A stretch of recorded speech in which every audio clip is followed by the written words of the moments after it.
and will include one 10-minute break at 1:30 p.m. Central Time. Event materials are available for printing at foley.com/HPA4. Web participants will not be able to print them from the web conference itself. For program participants seeking CLE credit, Foley will apply for CLE credit in applicable jurisdictions, and certificates of attendance will be issued via email within 3 to 8 weeks. Participants attending in Foley offices must sign the CLE sign-in sheet, and web conference participants must log in to both the teleconference and live meeting portions. If you did not supply your CLE information upon registration, please email it to mroth, R-O-T-H, @foley.com. We encourage you to ask questions during our interactive question and answer session at the end of the program. For those of you participating in our offices, your Foley office host will assist you in asking your question. For those participating via web conference, simply click Q&A on the menu bar and type your question. Please indicate to whom your question is directed. Should our web participants require audio assistance, please press *0. Today, our presenters will broadcast in person from Foley's Boston, Chicago, Los Angeles, and Washington, D.C. offices. I'm going to do the introductions of all the speakers at once and then individually as time comes in the program. Broadcasting first from Chicago is Victoria Poindexter. Ms. Poindexter is a managing director at Morgan Keegan Shattuck Hammond Healthcare, and she has 20 years of experience in investment banking, including corporate and municipal finance and mergers and acquisitions. With a primary focus on the acute and managed care sectors, Ms. Poindexter has provided a broad spectrum of capital markets, mergers and acquisitions, real estate, and strategic advisory services to providers and payers nationwide. Broadcasting next from Los Angeles and Boston are Rick Reifenbark and Adria Warren. Mr. Reifenbark is a senior counsel with Foley & Lardner and is a member of the firm's healthcare industry team. He is also a member of the government enforcement, compliance, and white-collar defense practice. Ms. Warren is also senior counsel with Foley & Lardner, LLP, in our Boston office, and she is a member of the healthcare and emerging technologies industry teams, as well as transactional and securities, private equity, and venture capital. Back to Chicago is Fred Galfus, a partner with Foley & Lardner, LLP, and a member of the firm's healthcare industry team. Fred is co-chair of the healthcare industry team business and transactions work group. He counsels health systems, hospitals, medical clinics, rehabilitation agencies, nursing homes, and other healthcare providers on general operational concerns, regulatory, and business matters. Presenting with Fred from his offices in Little Rock, Arkansas, is Troy Wells, President, Arkansas Health Group, Practice Plus. Mr. Wells has 11 years of combined administrative, operational, clinical, billing, and business development healthcare expertise. He has a bachelor's degree in microbiology and a master's degree in health science administration. Next up, broadcasting from Los Angeles is David White, Executive Director, Pinnacle Healthcare Consulting. Mr. White is a partner in the Pinnacle Group and founding member of Pinnacle Healthcare Consulting. He has extensive experience in the areas of new business development, health services valuation and financial analysis, healthcare market research, medical staff partnership planning, and physician practice management consulting. Closing our program from Foley's Washington, D.C. office is Sean Hartzell, Senior Manager at ECG Management Consultants, Inc.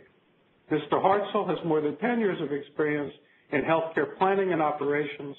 His experience includes strategic capital planning, business planning and feasibility assessments, financial management and planning, and joint venture development syndication. He is currently assisting numerous hospitals and physician groups across the nation to merge and integrate. Now I am very pleased to hand today's program over to Victoria Poindexter in Chicago.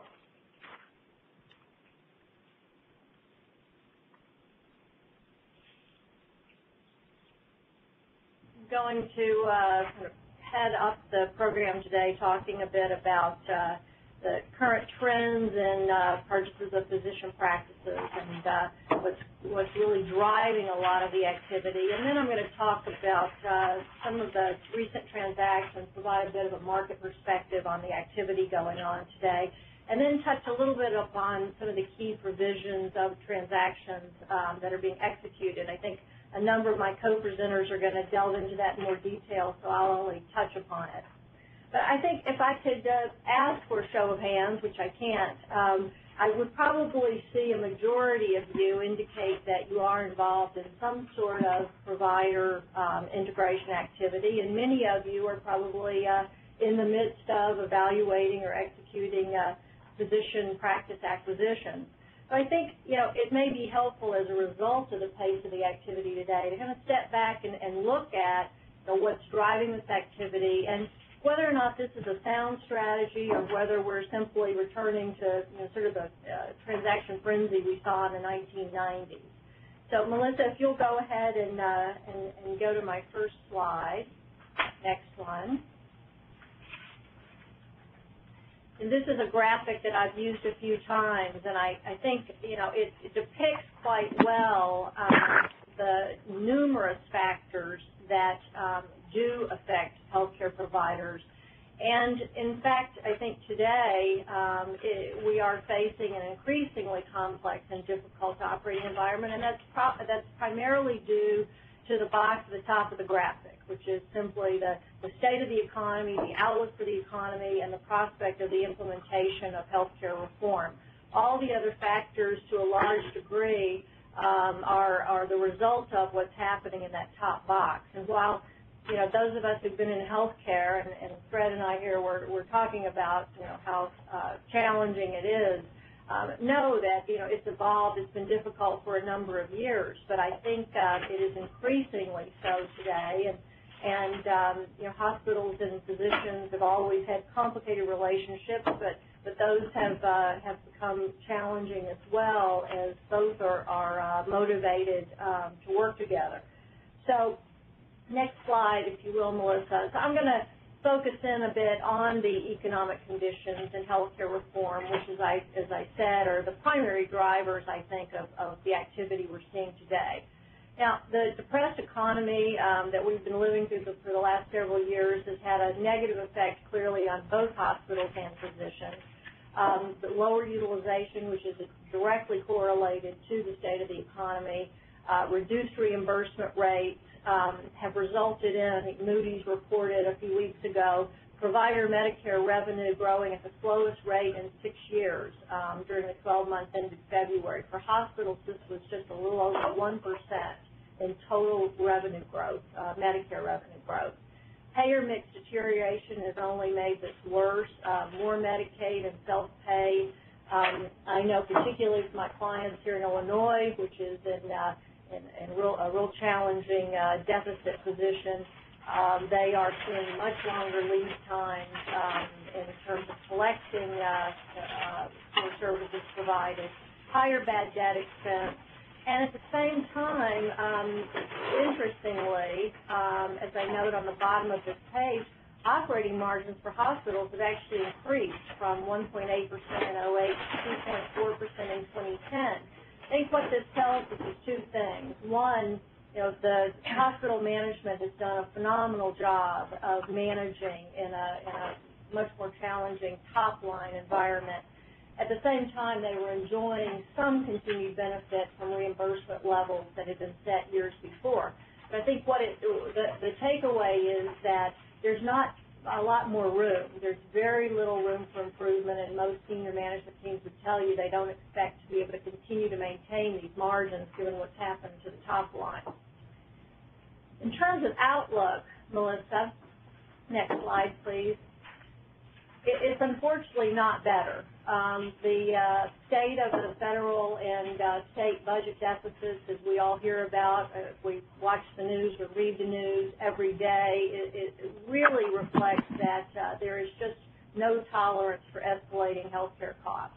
The economy is not expected to improve quickly, and at the same time, we have demographic and other trends that are only pointing to an increase in demand for health care. So we've got the governmental payers in a weaker position to reimburse services, and yet we have a demand for services at the same time. So the implication here is that reimbursement levels will continue to fall, and commercial payers are actually anticipated, due to health care reforms, to follow the trend of the governmental payers, and we'll see reimbursement levels. We'll see contracting negotiations with the commercial payers more challenging as well. I think many hospitals are already seeing that. So I guess in summary, the next slide with regard to the economy is that, the deficit reduction plan is pretty simple, but unfortunately it's going to require a lot of providers' money to achieve the goal. Other significant trends outside of economic ones on the next slide, just to touch on real quickly, we've all heard about, and if you are a provider, you certainly are experiencing the shortages for a variety of reasons. Demographics and reduced income potential are certainly discouraging physicians, and they are changing their practice patterns as a result. Malpractice risk continues to be an issue for many. And simply we have changing physician lifestyle preferences. Many of the young physicians graduating and entering the workforce are expressing an interest in employment. 46% of those surveyed recently by health leaders. In addition, we have increased care management requirements and reporting requirements. Not only are they required, but they're tied to reimbursement. So for providers to maximize reimbursement, they're having to invest in IT and as many of you are very aware, electronic medical records and improved equipment as well to again, try to maximize the reimbursement and preserve market share. So healthcare reform on the following slide simply adds to the challenge. Hospitals, if the Affordable Care Act is implemented as it's currently written, hospitals, instead of seeing increases of 27% from this year through 2020, we'll see 11.9% increases in Medicare revenues, and physicians continue to face uncertainty. There's a sustainable growth formula has been out there as a threat for several years now. There's still uncertainty as to what the government will do with physician fees. But if the sustainable growth formula is implemented, it would reduce fees by 28% on the physician side by 2020. So again, between the economy and healthcare reform, there is not a lot of upside for providers. I won't go through it, but on the bottom half of this slide, simply show some of the objectives that the government was trying to achieve through reform and the legislation that came out of that. And a quick scan of the legislation sends a clear signal that reimbursement rates are going to decline, and the hospitals and physicians are going to be much more at risk for their reimbursement based on the quality of services provided. On the next slide, this is really the question that I think that healthcare reform raises, and simply, can a rising tide lift a boat that has a huge hole in the bottom?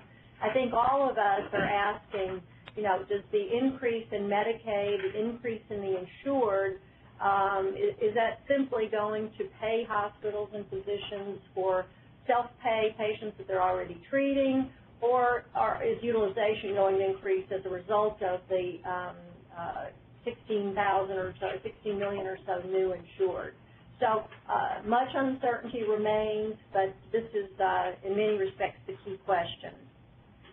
So the implications for providers, and again, back to what's driving the heightened pace of physician-hospital integration. Next slide. Greater collaboration will absolutely be necessary in order to do more with less. So, more responsibility, higher quality, pay for performance, greater number of insured, but less reimbursement as a result of that. And I think, this graphic depicts that, hospitals and physicians really share a lot of the same challenges and a lot of the same objectives, which is driving them to come together in a way that is very much unprecedented to try to deal with these challenges and preserve their positions, their survival and prosperity. Looking back on the next slide, the evolution of hospital-physician alignment is sort of interesting, with the benefit of 20, 30 years of hindsight. In 1980, before DRGs and HMOs, et cetera, the doctors and physicians, hospitals and physicians were perfectly aligned around volume. They worked collaboratively and were reimbursed based on volume. When DRGs and HMOs were created in the first attempt to reduce costs, it caused a number of trends that have occurred over the last several years, including physician integration back in the 90s involving primary care practices, then the losses that both hospitals and physicians experienced as a result of that. Hospitals divested physician practices, specialists went out on their own in many cases and found ways to compete with the hospitals. Regulation and economic reimbursement changes have really reduced their ability to do that. So we've really almost come full circle in a strange sort of way, so that the balance of power between hospitals and physicians is much more equalized today. I think that there is a codependency that we haven't seen in the past, and as a result of that, we're seeing more willingness on the part of physicians to entertain practice acquisitions and the employment model. So turning to the next page, this is not a one-size-fits-all approach, however. We are, seeing a number of practice acquisitions and employment of physicians utilized as a physician strategy by hospitals. But all of the hospitals that you talk to, we work with, indicate that it's still very important to have different models, the degree of integration, clearly employing physicians gives hospitals and physicians the greatest capability to work together and achieve change, but that doesn't work for everyone. It doesn't work for every market, doesn't work for every hospital, it certainly doesn't work for every physician or physician group. So we are continuing to see the implementation of different strategies, and in fact continuing to have a very strong independent staff is also important, and it's a key consideration, as I'm sure some of my co-presenters will talk about, as you evaluate bringing on an employee group, is to maintain the positive working relationship between the physicians. So turning to the next slide, as I mentioned, practice purchase and physician employment is the model that is being utilized most often today, although the objectives, too, are different from those that were in play in the mid-'90s. And a lot of this, again, depends on the market and the hospital or health system's position in the market, as well as the size of the physician groups and their position in the market. But, we clearly see urban, competitive environments. We see hospitals still looking for physician acquisition opportunities in order to protect market share, gain or protect market share. But even for sole community providers or rural hospitals where there isn't the threat from other hospitals acquiring your physicians, if you will, there is so much need for the care management in order to maximize reimbursement that we're seeing sole community providers also acquire physicians in order to achieve that degree of collaboration and efficiency that can be gained through the employment model. Still today, the vast majority of hospitals employ a very small percentage of their physicians. What is somewhat astounding, however, is that while 61% of hospital leaders plan to acquire medical groups within the next 1 to 3 years, 71% of them said that they received an increase in requests for employment from the physicians.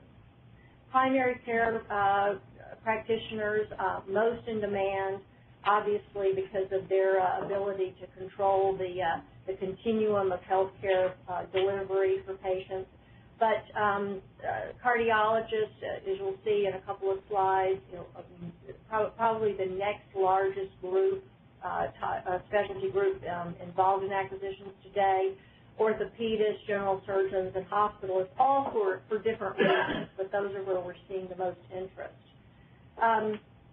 Often, the transaction involves acquiring the physician group's interest in a specialty hospital or an ambulatory surgery center as well, particularly on the specialty hospital side, because one of reform's mandates was to freeze physician ownership percentage in specialty hospitals. And while I think there are cases in the courts today that are challenging this mandate, a lot of physicians are simply saying, if we're looking at selling our practices or if there is a willing buyer for our specialty hospital, we're ready to sell today while we can. The proliferation, as you see at the bottom, of physician-owned specialty hospitals is quite dramatic, from 46 in 2002 to 277 recorded recently. Next slide, Melissa.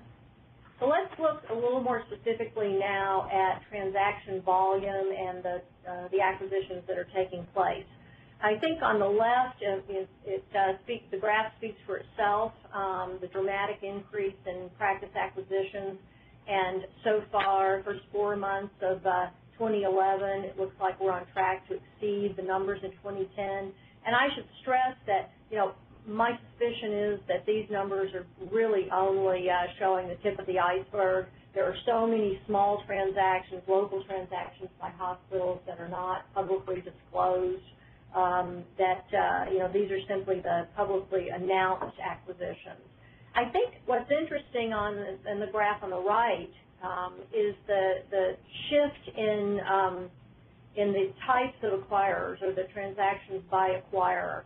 You can see that with the exception of hospitals and health systems, which is the second group of bars, the other acquirers, the percentage of transactions attributed to those other acquirers has actually been declining to different degrees, but the acquisitions by hospitals and health systems has really increased dramatically over the last several years.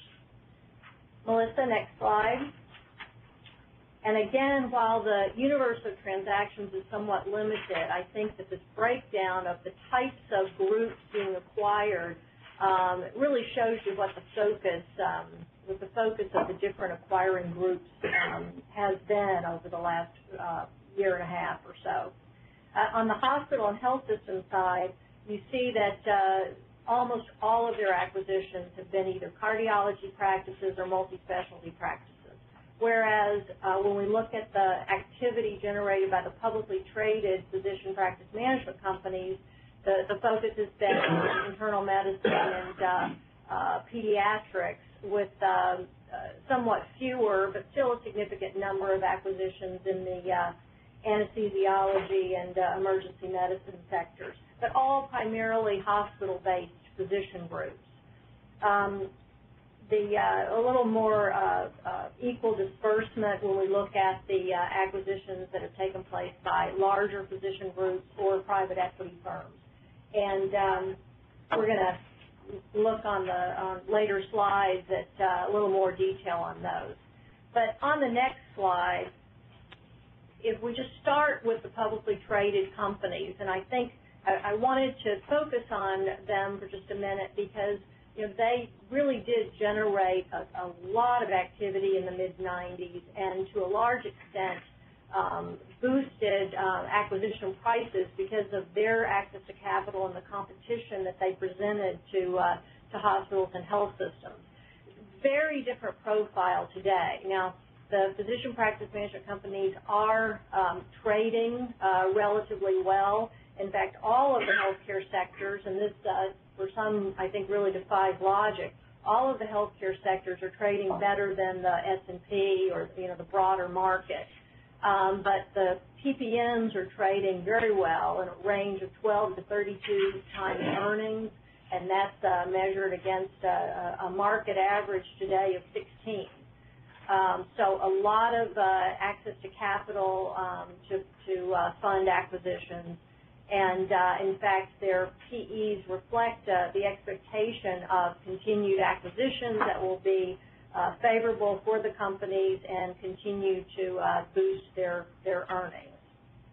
The universe of publicly traded companies on the next slide, as you can see, none of the names that, if you were around in the 1990s, none of the names is the same today. These are large companies. There's still quite a range in size, but large companies with a significant market cap. But they all, as I mentioned before, tend to be focused on single specialties, primarily a lot of hospital-based specialties. And these companies essentially contract with hospitals to provide these services. They look for smaller specialty practices that in many cases that they can roll up and apply their management resources and expertise to quickly improve cash flow. And this is what the market is rewarding them for. They have a good track record of doing so, and we expect to see continued improvement by these companies. On the following slide, I think I covered most of these points. I would just, again, emphasize that they have a very difference in focus than the hospitals and health systems. Hospitals and health systems, as you recall, are primarily looking at multi-specialty, primary care, and not the hospital-based physician groups. So let's go to the next slide and talk a little bit about what's going on in the private for-profit world as it relates to the physician practice sector. The private equity firms have really not been on the scene for quite some time, and just in the last, I want to say, 6 to 9 months, 3 very large transactions have either been completed or been announced. And I think what this shows, in fact, the first one, Clayton Duboulier's acquisition of Emergency Medical Services, is actually one of the publicly traded companies that we just saw 2 slides back. All of these companies are looking for opportunities, again, to roll up large practices, improve performance, and exit either through, another initial public offering or, public market transaction, or the sale to another private equity firm in 5 to 7 years. So, they recognize the value that the public market is investing or perceiving in these companies. They anticipate that they'll have an opportunity to improve performance and generate a very significant return for their investors. So we are seeing them come back in. Again, if you're a hospital or health system, the PE firms really shouldn't represent significant competition because their objectives are very different. The types of groups they're looking at are very different. On the next slide, practice acquisition trends related to the private clinics or larger physician groups. And we're still seeing some activity here, but it is much less pronounced than it has been in the past. Emory Specialty Associates is actually probably doesn't fit perfectly in this category because it is a subsidiary of the Emory University Medical Center, and physicians are likely employed by the health system. But you see that they're trying to expand their reach through a small acquisition, but a very important, they're highly regarded cardiac group outside of Atlanta. The Medical Edge Healthcare Group acquisition of the 10-physician Arlington Cancer Center. There's a very, very strong focus and a lot of investment going into oncology in that greater Dallas metropolitan market, a lot of competition for oncologists, and Medical Edge is a very large, I think 400-plus multi-specialty group was looking to enhance its oncology capabilities and extend its reach as well. The Fallon Clinic as well, another big one that those of you in the Northeast may be familiar with, 250 physicians, not on this slide, but just announced that it is evaluating and potentially joining Atrius Health, which is essentially a management services company that alliance with 5 other large medical groups. So, some practices are still looking to remain independent from the hospital, but they clearly are expressing a desire to gain scale and efficiency through those integration activities. And finally, on the following slide, or 2 slides, hospitals and health systems, as I mentioned, have really been on the acquisition trail like we haven't seen them for a decade or more. Generally targeting moderate-sized practices, although the several multi-specialty acquisitions that I've shown here are fairly substantial. Medical Edge, which we just mentioned in terms of its acquisition of the oncology group, was shortly thereafter acquired by Texas Health Resources, another large regional system in Texas, in a very interesting transaction in that they acquired the medical services organization that was managing Medical Edge as well, and then turned around and sold it to a larger private medical management services organization. But you can see by the examples, I won't go through them all on this page, but you can see by the examples here that we've got all size of acquirers, from independent hospitals to regional systems to Freighter and Community Health up in the Milwaukee market that had traditionally has a very strong clinical relationship with the Medical College of Wisconsin and had no need to acquire physician practices, and acquired community hospital and needed to look at some different integration or integration strategies for physicians as a result of moving out of that medical campus in Milwaukee. So a lot of activity. On the following slide, Melissa, and I'm going to wind it up here in just a minute, Rick, several examples of cardiology practices, which we mentioned. I think this really shows the interest on physicians, on cardiologists to integrate with hospitals as a result of the reduced reimbursement and opportunities to build their practices, and the desire clearly by the hospital systems to collaborate in cardiology, given its impact on the hospital's overall business. And finally, just a couple of notes on what we're seeing in terms of key transaction provisions, Melissa. In terms of valuation, and I know that some of my colleagues are going to talk more about the reasons for this and the current practices, but we are really seeing a lot more concern in terms of valuation, a desire not to make the same mistakes that were made in the 90s. We're seeing lower valuations, primarily based on the value of hard assets, and if the physicians are somewhat disappointed in those valuations, what hospitals tend to be doing is, instead of paying up front, they're structuring employment agreements that do give them significant upside based on productivity, efficiency, quality measures. And on my final page, just as I mentioned, accountability for productivity, for quality, for patient satisfaction measures, clinical efficiency is being built into all of these employment agreements today. Non-competes typically included, and we're seeing much more focus on sharing governance. And obviously, this is not only something that the physicians want, but it's something that the hospitals want today.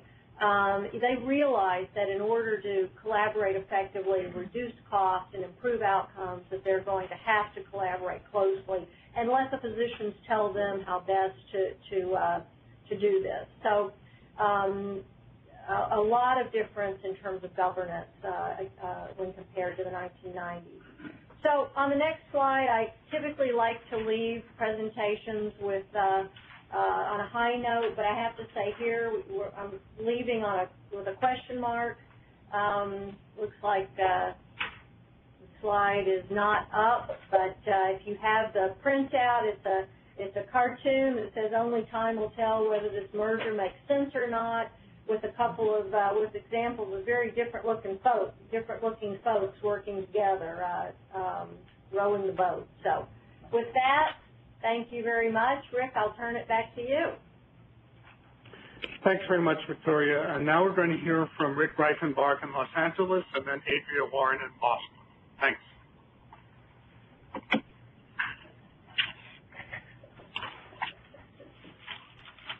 All right, well, thank you for joining us today. The next session is entitled Structuring the Transaction and Legal Issues, and it looks like the slides are now back up. Great. In our 20 minutes, and you can go ahead to the next slide, Melissa. We're going to cover the federal and state regulatory implications associated with physician practice acquisitions, as well as various structuring options. Next slide, please. Now, when structuring a physician practice acquisition, obviously you'll need to be mindful of several different laws and issues both on the federal side and on the state side. And on this first slide, we've listed certain of the laws that you want to be mindful of in terms of federal laws, including the federal Anti-Kickback Statute, the Stark Law, False Claims Act. And we're going to discuss in some detail some of these laws. We don't have time to cover all of them. However, we did want to provide you with a list of laws that you're going to want to pay attention to. Okay, next slide, please. Okay, in this next slide, we list out some of the state law specific issues to be concerned about with respect to physician practice acquisitions. And one of the key things to keep in mind is that many states have state law counterparts to the federal laws on the previous slide. However, in many cases, they will be broader and have a more expansive reach than their federal counterparts. So it is very important to check your state's Anti-Kickback Statute, Stark Law. In addition, many states have corporate practice and medicine prohibitions, and we're going to discuss that law or that prohibition in some detail later in the presentation. Certificates of need and also state privacy laws. Next slide, please. So we want to start off with the federal Anti-Kickback Statute and just give a brief overview, and many of you are probably familiar with that law. It's a federal criminal law, although there are civil monetary penalties associated with it as well. And it prohibits the knowing and willful payment or receipt of remuneration to induce referrals of items and services covered by a federal health care program. So essentially, it's designed to prohibit the steering of health care referrals and services in exchange for remuneration or bribes. It's a very broad statute. It covers all different players in the healthcare industry as long as you have federal healthcare program money at stake. And because it is broad, it also includes a number of statutory exceptions and safe harbors that to the extent that you can fit into one of those exceptions or safe harbors, the transaction or the arrangement will be immune from prosecution. However, an important point is that you do not have to structure an arrangement to fit within a safe harbor in order to avoid violating the law. At that point, once you're outside of a safe harbor, it comes down to whether or not there's wrongful intent associated with the payments. Next slide, please. On this next slide, we've listed the different penalties associated with an anti-kickback statute violation. In the interest of time, I'm just going to proceed to the next slide, but you've got them here on this slide for your reference.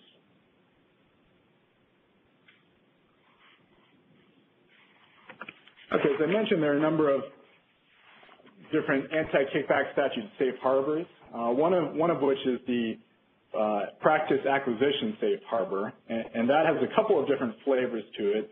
It's got a practitioner-to-practitioner safe harbor, and then more relevant to this discussion, There's also a practitioner to other entity or hospital safe harbor. However, as you can tell from the elements that I've listed on this slide, it is a very limited safe harbor. First of all, the practice has to be located in a health professional shortage area. So that right in and of itself is going to prevent a number of hospitals and physician practices from being able to qualify for this safe harbor. In addition, the sale has to be completed within 3 years. And after the acquisition, the physician can't be in a position to refer patients to the acquiring entity. So what this has in mind is, say, a rural hospital that's acquiring a physician practice and that physician is retiring or moving away. And then another component to the safe harbor is that this takes place in connection with a physician recruitment to take over that old practice. So as a result of these requirements, which I said, cause this safe harbor to be fairly limited in usage. And so as a result, a number of physician practice safe harbors physician practice acquisitions are not safe harbored. And then to the extent that there is an ongoing relationship with a physician following an acquisition, you're going to want to try to structure that arrangement to also comply with the safe harbor. And we've listed the bona fide employment exception in safe harbor at the end of the slide here, which is a likely candidate for that relationship. So next slide, please. All right, so what happens if you are outside of an anti-kickback statute safe harbor? Well, then the question really becomes whether or not the payment to the physician or the physician's practice is a disguised kickback in exchange for patient referrals. And this is where the importance of the good fair market valuation comes into play. The idea with the fair market value appraisal is to help negate an adverse inference of improper intent. So to the extent that you can prove that the purchase price was for the practice and that there was not any excess compensation with that purchase price, then you're much less likely to have a government regulator allege that there was a payment to induce referrals. Next slide, please.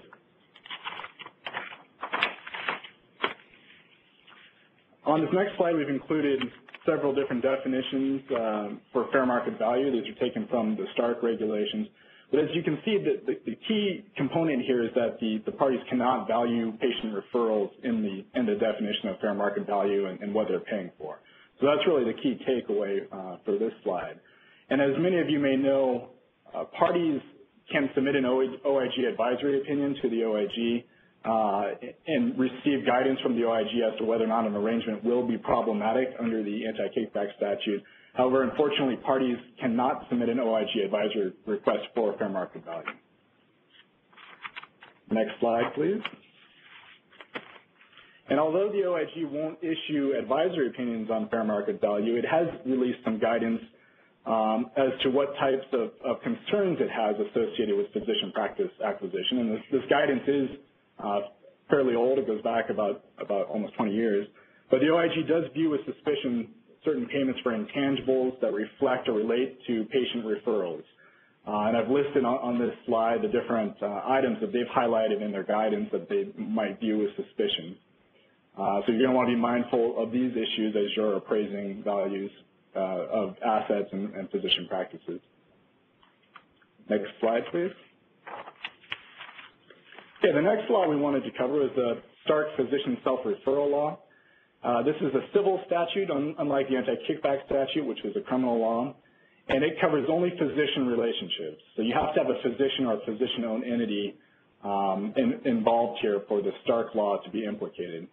And it prohibits a physician from making referrals for certain types of services referred to as designated health services, which are payable by Medicare to an entity with which the physician has a financial relationship, unless an exception applies. So that's an important distinction between Stark and the Anti-Kickback Statute, whereas the Anti-Kickback Statute, ideally you'd meet a safe harbor, but it wasn't actually required. Here, if you're under the purview of Stark, you have to meet the Stark exception. Designated health services include hospital, inpatient, and outpatient services. And as I mentioned or alluded to, intent is irrelevant here. It's a strict liability statute. So either, it doesn't matter that you really tried to comply with Stark. If you fall short, then you have violated the law. Next slide, please. Okay, on this next slide, we list out the various penalties for Stark violations. Again, in the interest of time, I'm going to skip this slide, but you have it in your slides as a resource. So next slide, please.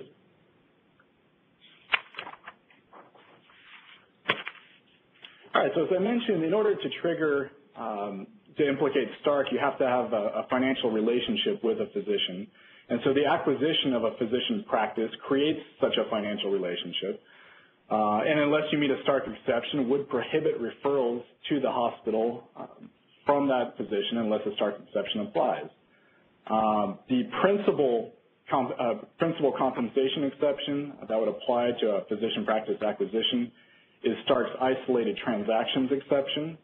And on the next slide here, Melissa, we list out the various elements that are required for that exception. So as you can see on the slide, the aggregate payments must be fixed in advance, which means no earnouts, and the remuneration must be consistent with the fair market value of the transaction. And again, here's where we get into a lot of the same or similar fair market value type issues that we have under the Anti-Kickback Statute. So the compensation remuneration can't take into account patient referrals, must be commercially reasonable, even absent any patient referrals. And then a couple of additional requirements are that the transactions, no transactions occur for the 6 months following the practice acquisition, except for other arrangements or transactions that comply with the Stark exception or for certain post-closing adjustments. And then lastly, installment sales are permitted if they're integral to the transaction and the payments are guaranteed even if the buyer defaults. So that way the physician whose practice is acquired has some assurance that he or she is going to continue to be paid for the practice even though he or she is not referring patients or referring other business to that hospital. Next slide, please. And again, to the extent that there is an ongoing relationship with that physician following the acquisition, that relationship would also need to fit within a Stark exception. And we've included several of the likely candidates here on this slide, including the employment exception to the extent that the physician is employed subsequent to the acquisition, or personal services exceptions, or space rental or equipment rental. Again, it's going to depend on what the nature of the relationship is following the acquisition. And again, a common theme through all the exceptions is that the compensation needs to be fair market value. Next slide, please. Wanted to just quickly mention the False Claims Act, the Federal False Claims Act, as another law to be concerned about. And again, this is another example where a lot of states also have their own state counterparts of the False Claims Act.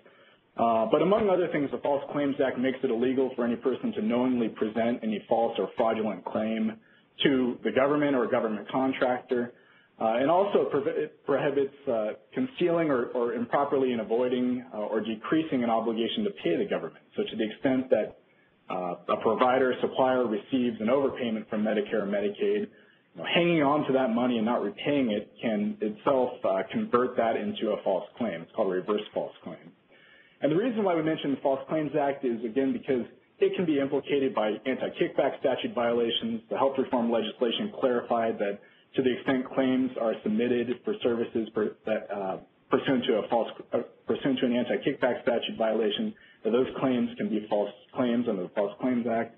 And also, Stark violations may potentially trigger False Claims Act liability. Next slide. And the liability for violating the False Claims Act can be quite substantial. On this next slide, we list out the potential penalties. They include penalties of between $5,500 up to $11,000 per claim. So as I'm sure you're all aware, that the number of claims that are generated can lead to these enormous False Claims Act settlements, especially when you consider that the damages can be trebled and there are also reasonable attorney's fees included. And another feature of the False Claims Act is that whistleblowers can bring False Claims Act lawsuits on behalf of the government and receive up to 30% of any settlement. So obviously, whistleblowers have a significant financial incentive to bring these types of lawsuits. Next slide, please. I just wanted to end the overview of the laws here on a state law or state doctrine. The corporate practice of medicine doctrine is a doctrine that is aggressively enforced in a handful of states, but there are different variations of it in many different states. And it essentially prohibits lay entities from employing physicians. I've included an excerpt from the California statute and our corporate practice doctrine. The rationale for the corporate practice of medicine prohibition is to protect the independent judgment of physicians from the profit motives of corporations. And it, in many cases, restricts the ability of hospitals to employ physicians following a medical practice acquisition. So to the extent that you're in a corporate practice of medicine state, you're going to want to think about how to structure an acquisition, and there's very likely going to be an inability to employ that physician following the transaction. Next slide, please. Okay, just to wrap up, before I hand it off to my colleague Adria, the penalties for violating the corporate practice doctrine can include an enforcement action by the state attorney general or applicable licensing boards, so potentially the state's medical board might take action against the physician. Physician might be debarred, or other various types of civil, criminal penalties, and injunctive relief. So with that, I wanted to turn it over to my colleague, Adria Warren in Boston, who's going to review several different structuring options.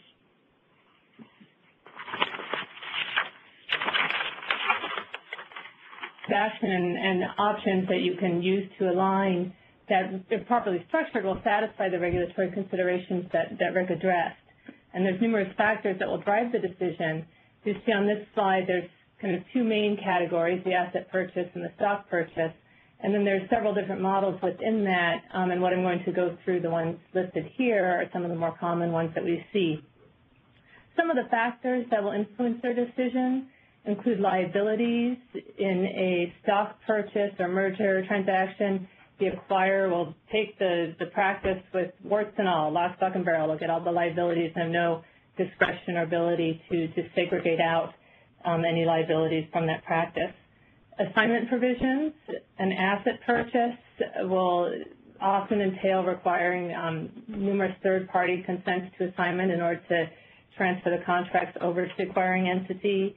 Some of the economics, reimbursement rates, for example, of one practice, or if you want to have your surviving entity be eligible for provider-based rates, also tax considerations in connection with the transaction. Regulatory considerations, like Rick mentioned at the end there, the corporate practice of medicine doctrine may drive the decision, or also various licensing considerations. And finally, also autonomy and the relationship that the parties want to have with each other going forward. The physician group may want to, and the hospital may want to have a more integrated relationship going forward, as opposed to, on the other hand, having more autonomy and independence. Next slide, Melissa. The first model is the one that Victoria mentioned as being a common model today, and that's the asset purchase employment model. In this model, the healthcare system will acquire the assets of the physician practice, and often they will set up a new entity to do so. That's the box that I've labeled clinic on this slide. And the purchase price will be conveyed to the physician practice, and the clinic would then hire the employees, including the physicians, the clinical and the non-clinical employees, all into the clinic labeled entity there. So effectively, the whole medical group will transfer over through the asset purchase. The next slide. The purchase price will be established at the fair market value for all the reasons that Rick explained. Although, as I think also Victoria said, and I should emphasize here, that the employment arrangements can provide some compensation upside to the providers. For example, you can have start compliant personal productivity bonus as one way to get some compensation to providers going forward. The next model, Melissa, is an asset purchase professional services arrangement. And similarly here, the healthcare system would acquire the assets at the purchase price going to the physicians, and the clinic will typically employ the clinical and the non-clinical staff, so the billers, the coders, the RNs, technicians, front office will all go over to the clinic, but the providers themselves will stay with the physician clinic in the typical model. And and then they will provide going forward medical services to the clinic under the professional services arrangement. And this works well in interface with corporate practice and medicine doctrines. Next slide. Typically, the physicians will provide the medical services at the fair market value. You may have a separate management agreement to the extent there's a management component folded in. And I would just also note on this slide, these are some of the considerations for this model, but I would point out that if the healthcare system is a tax-exempt system, that the clinic may be operated as a not-for-profit 501c3 organization, or you can also set up a foundation model and have a professional services arrangement. Next slide. Some of the advantages or considerations in doing a professional service arrangement: the physician will be relieved of the burden of capital investment and the administration of the physician practice. There's various ways you can think about physician compensation. I think typically the professional services component is compensated at an aggregate RVU basis. If there's a management services component, it might be on a fixed fee or a cost-plus basis. And again, I mentioned that the corporate practice of medicine states this is a good model to use there. Next slide. The third model is a management services organization, and this is kind of a flipped model. The healthcare system would set up a management services organization that will similarly acquire the assets and hire the employees, the clinical and non-clinical employees, and lease them back and provide management services back to the physician practice. And so the physicians will continue to own their medical records, their health plan contracts, will continue to practice in their own offices, but they'll really be relieved of all of the non-medical aspects of running their practice on a day-to-day basis. Next slide. In a management services arrangement, there's a whole laundry list of things that the management services organization may provide. I've listed some here, and I would just note that it may be all of them, it may be some of them. It really is a menu to choose from to determine what will work best for the parties going forward. Next slide. Some of the considerations on this model. The purchase price is typically limited to the value of the hard assets that you're transferring over. The physicians, as I mentioned, are relieved of the burdens of their capital investment and the administration of their practice on a day-to-day basis. They do remain at risk for reimbursement of physician compensation. They retain autonomy on the other side. And then, as a common theme through all of our remarks, the MSO services must be provided at the fair market value. I guess as a side note, there are also ways to think about that. Perhaps the fair market range with a floor and a cap would be one way you could think about structuring it. Next slide.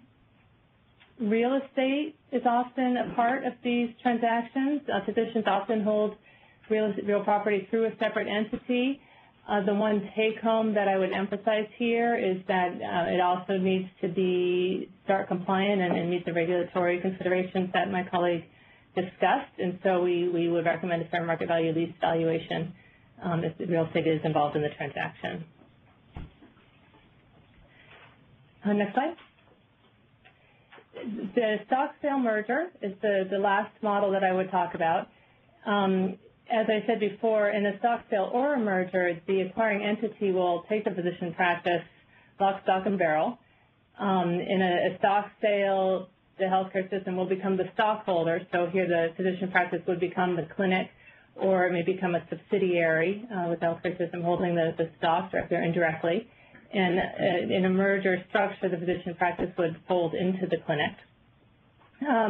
One thing that I would note, and I've indicated it on this slide, is the physician practice does not necessarily lose all of its independence.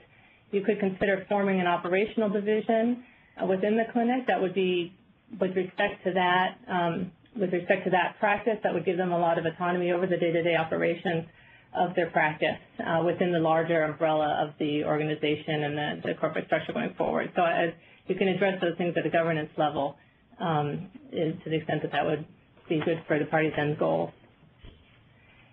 The next slide. A stock sale merger can be used in states with not strict corporate practice of medicine doctrines, and again, I mentioned the liability issue. And finally, a couple of take-homes, and going back to some of the considerations I mentioned at the outset, the purchase price, again, fair market value considerations, and also take into account some of the tax consequences. Physician compensation, or if there's real estate, you also have to meet some of the safe harbors and take into account the regulatory considerations there. There might be approvals that are required to be obtained, and you really want to do your due diligence, particularly, well, for any transaction, but particularly if it's a stock sale and you're not going to be able to segregate out those liabilities. You want to do your due diligence and carefully document the relationship at the transaction level so that going forward you have something that will be satisfy your goals and be flexible and able to grow with the relationship. Thank you. I'm not sure, hand it back to you.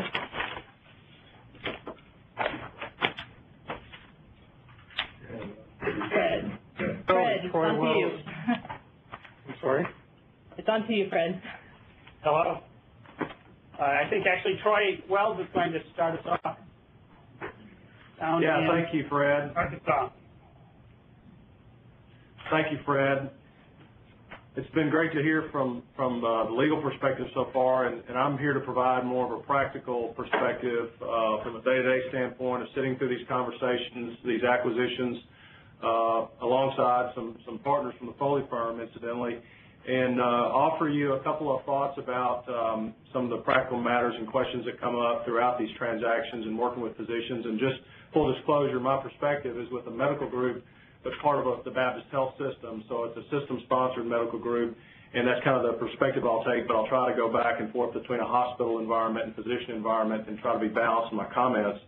And so we talked about why we affiliate. If we go to the first slide, part of the anatomy of the practice acquisition involves a whole lot of different parts, but in reality we're talking about three main components from a provider perspective that we think about, and that's governance and compensation, and then the acquisition or how the structure of the deal is going to happen.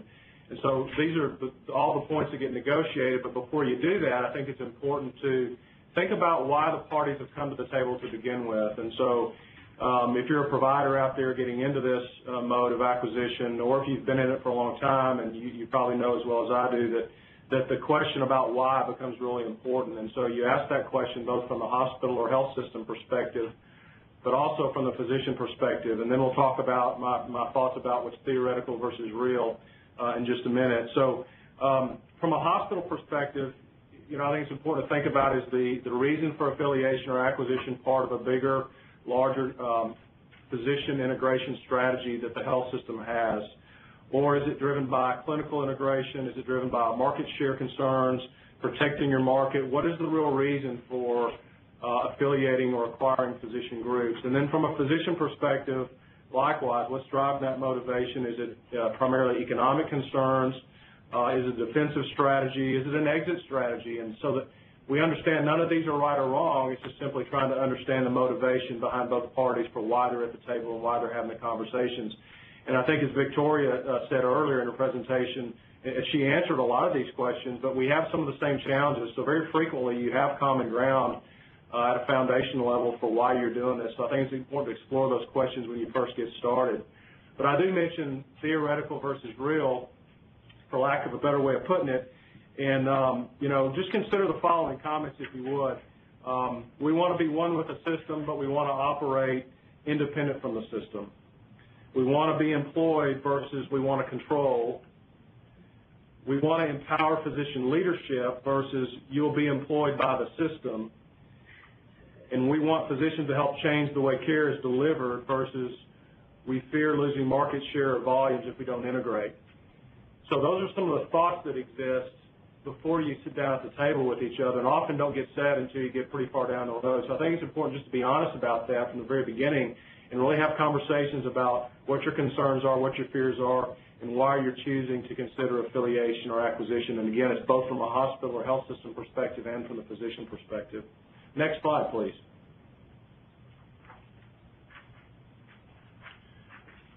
So again, on the front end of this, I think it's important to resolve a few things, or at least make an attempt to, and some of these can be resolved initially, but you ought to at least understand and think about some of the issues that are going to come up. And the first thing is just defining your expectations.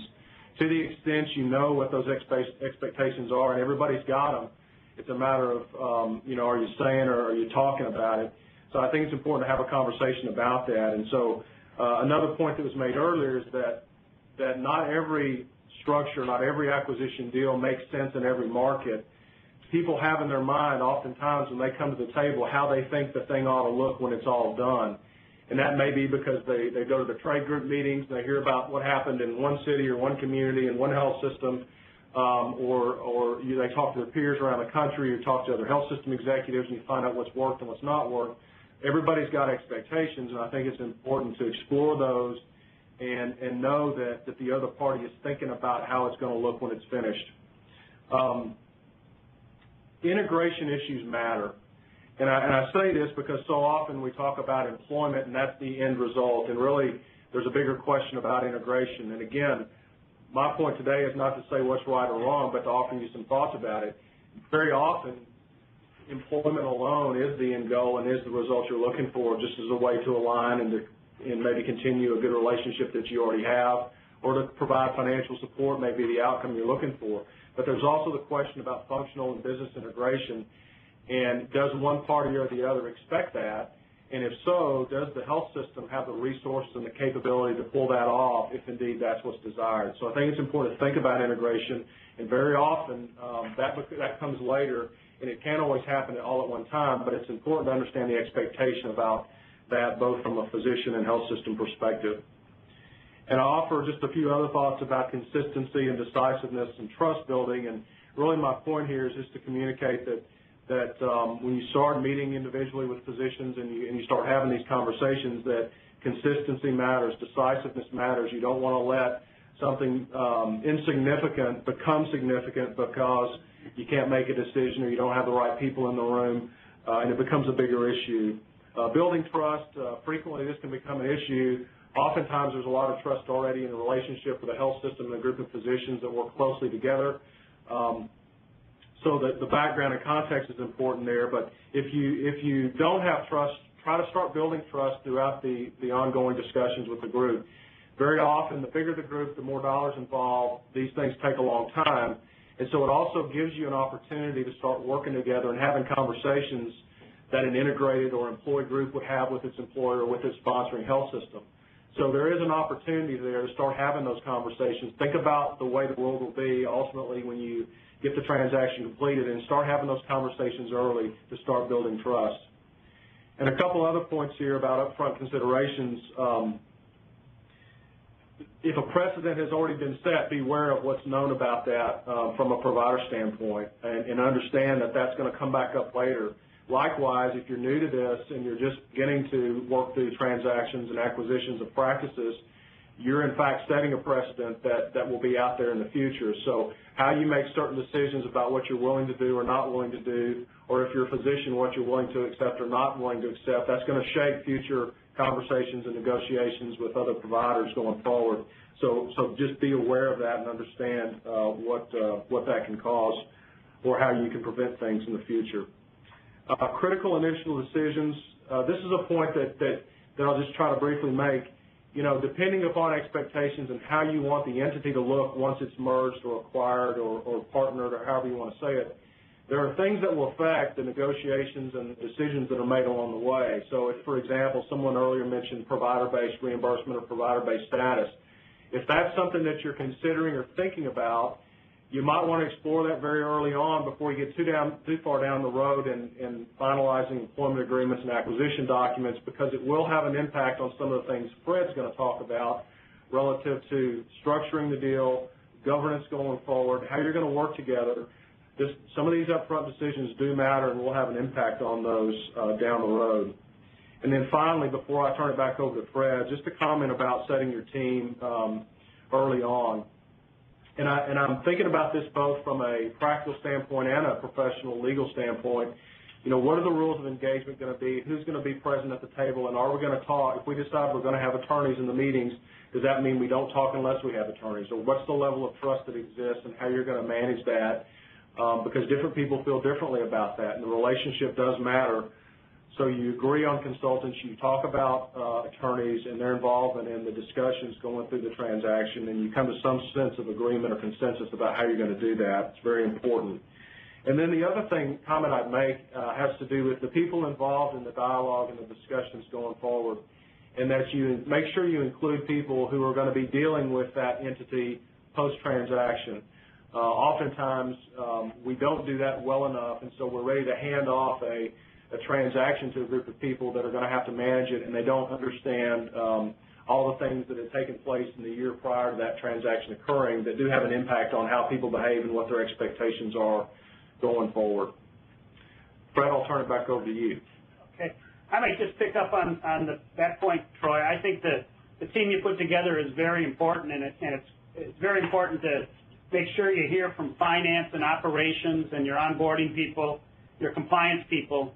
But at the same time, I think you want to make sure your team, your acquiring team, is speaking with one voice. It can be really disconcerting to have all of the various components there and each going with their own agenda and how to put the deal together. So you really want to have one person in control that kind of meshes all these ideas. I also recall some time ago I was acquiring a 60-doctor clinic, and it was a clinic that was in play. There were a number of suitors for it, and sometime after the transaction closed, and my client was the acquirer, we were talking with the physicians, and they said, well, one thing that we really liked about you and your team was that when you told us something, even if down the road it became something that you didn't want to live with, that it became disadvantageous to your organization, because you had told it to us, you stuck to it.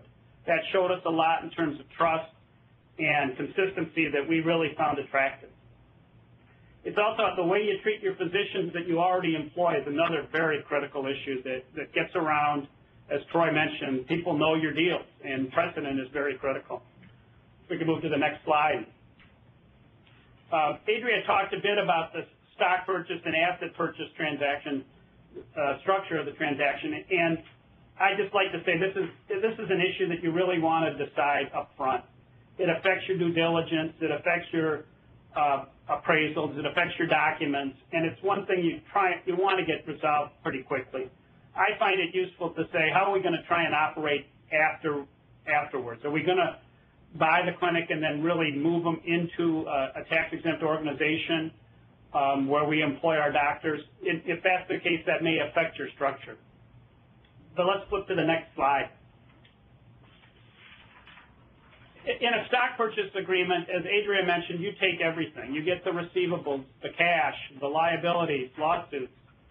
You assume the licenses, permits, and provider numbers. Now, there may be some licenses that don't transfer just by themselves, but you need to consider the implications of what the change in ownership is. But typically, those things happen more quickly. The downside is you also take the unknown liabilities, the malpractice claims, other lawsuits, the Medicare repayment obligations, false claims penalties. Those are things you'll be stuck with going forward.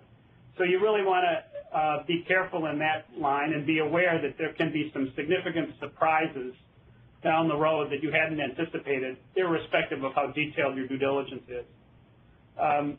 Also, if you desire to operate as a tax-exempt entity and you buy the stock, you've also bought a built-in taxable gain that can be realized. Typically, that gain, unless it's a pass-through entity, unless the clinic has been a pass-through entity. But if it's a corporate entity, there'll be a built-in gain that will have to be triggered, and it will be triggered as you move assets into a tax-exempt stream. So, for instance, if you buy the stock of a clinic and then you want to move the doctors into the tax-exempt entity that's going to operate the clinic, can be a very significant taxable event that occurs. One advantage of a stock transaction is that contracts typically will just pass without actually being assigned. the same owner, the same entity will be the provider afterwards as was before, or the party to the contract. But you still need to review the contracts because a number of them, in particular real estate leases, sophisticated equipment leases, may have provisions that if you change the stock ownership of the corporation, that can be an assignment requiring consent. Next slide, please. I think from a buyer's perspective, the asset purchase transaction is probably more advantageous. You identify the assets you're buying, the tangibles and the intangibles, and the licenses that you need. Typically, they're not assignable, but you'll have to get new ones. And you can leave some assets behind. I have one client that never buys personal computers. They leave them behind because if they get them, they're going to just have to abandon them and get rid of them, and that's a costly event. So they don't buy personal computers. You also assume only identified liabilities, typically the contracts, and you leave the risk of others behind. So if a lawsuit comes out of the woodwork after the fact, that's likely not your responsibility. Recently, we had a situation where a group of physicians who were employed sued the target claiming they were promised shareholder status. This is a situation where we had bought stock, so it became our liability.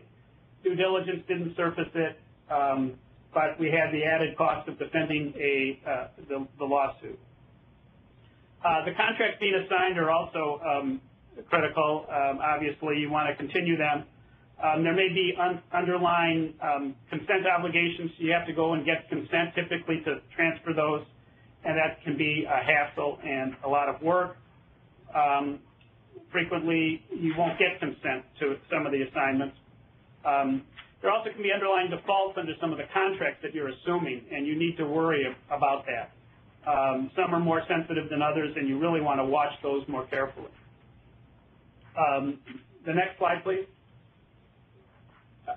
Just want to touch on this very quickly. What do you value? We've heard about the limitations on fair market value. We're going to hear more about valuations later. The traditional approaches are the income approach to value, the cost approach to value, and the market approach to value. And all three are utilized in healthcare transactions. The fraud and abuse laws that Rick talked about earlier are clearly limitations and concerns in deciding what you value. The date of valuation becomes important. Frequently, transactions can have long gestation periods, and you'll get an early appraisal, and you may have to revisit it because time has passed too much. One that the IRS likes is the discounted cash flow, where you project the cash flows that are going to come, and you discount it back to present value and get a view of the clinic. For clinics, for medical clinics and professional service organizations, this can be a challenge. Clinics frequently, like law firms, will pay out all their cash each year, and there really isn't any cash to discount going forward because it's all being utilized. So we've had appraisals that come back at book value that show no discounted cash flow that really matters. It really depends on, discounted cash flow has some challenges, and it depends on the assumptions that are made before they can be useful. Next slide, please. Just touching on the assets that are valued, clearly the tangible assets. Accounts receivable in an asset transaction, a decision needs to be made whether you acquire them, you pay in advance against them, or you don't include them at all. There are some legal issues in acquiring Medicare and Medicaid receivables. And they're intangible assets, and these are the kinds of intangible assets that I've seen people talk about valuing, and they can be there can be some legal challenges in doing them. We have up there the name, for instance. We had one where the seller had spent about $1 million a year with a large multi-specialty clinic, spent about $1 million a year investing in their name and advertising. And in that instance, an appraiser came and said, yes, that name has significant value. So oftentimes you look for things to value. Governance, this can be a very emotional issue. This is the next slide, please. Physician sellers are often very nervous about selling out and will and being run by somebody else. The uncertainties are really often a huge concern. And they're worried that a hospital buyer or a health system buyer is going to require them to adopt this initiative or that initiative. So it's a critical issue. I find that it's more of an emotional issue, and if you get into the details and talk about, well, if we do this, it will make you more efficient, the clinic management and the physicians usually can buy into it. But it requires more convincing and giving the pros and cons as to why the decision's being made than imposing from above. Physician compensation decisions are ones that we are mostly non-negotiable. You cannot have physicians setting their own comp, and that's so we've set up physician compensation committees without any physician representation. And other committees that we've seen that deal with the governance and the emotional issue are management, clinical services, and operations committees. I'm going to turn it back to Troy at this point.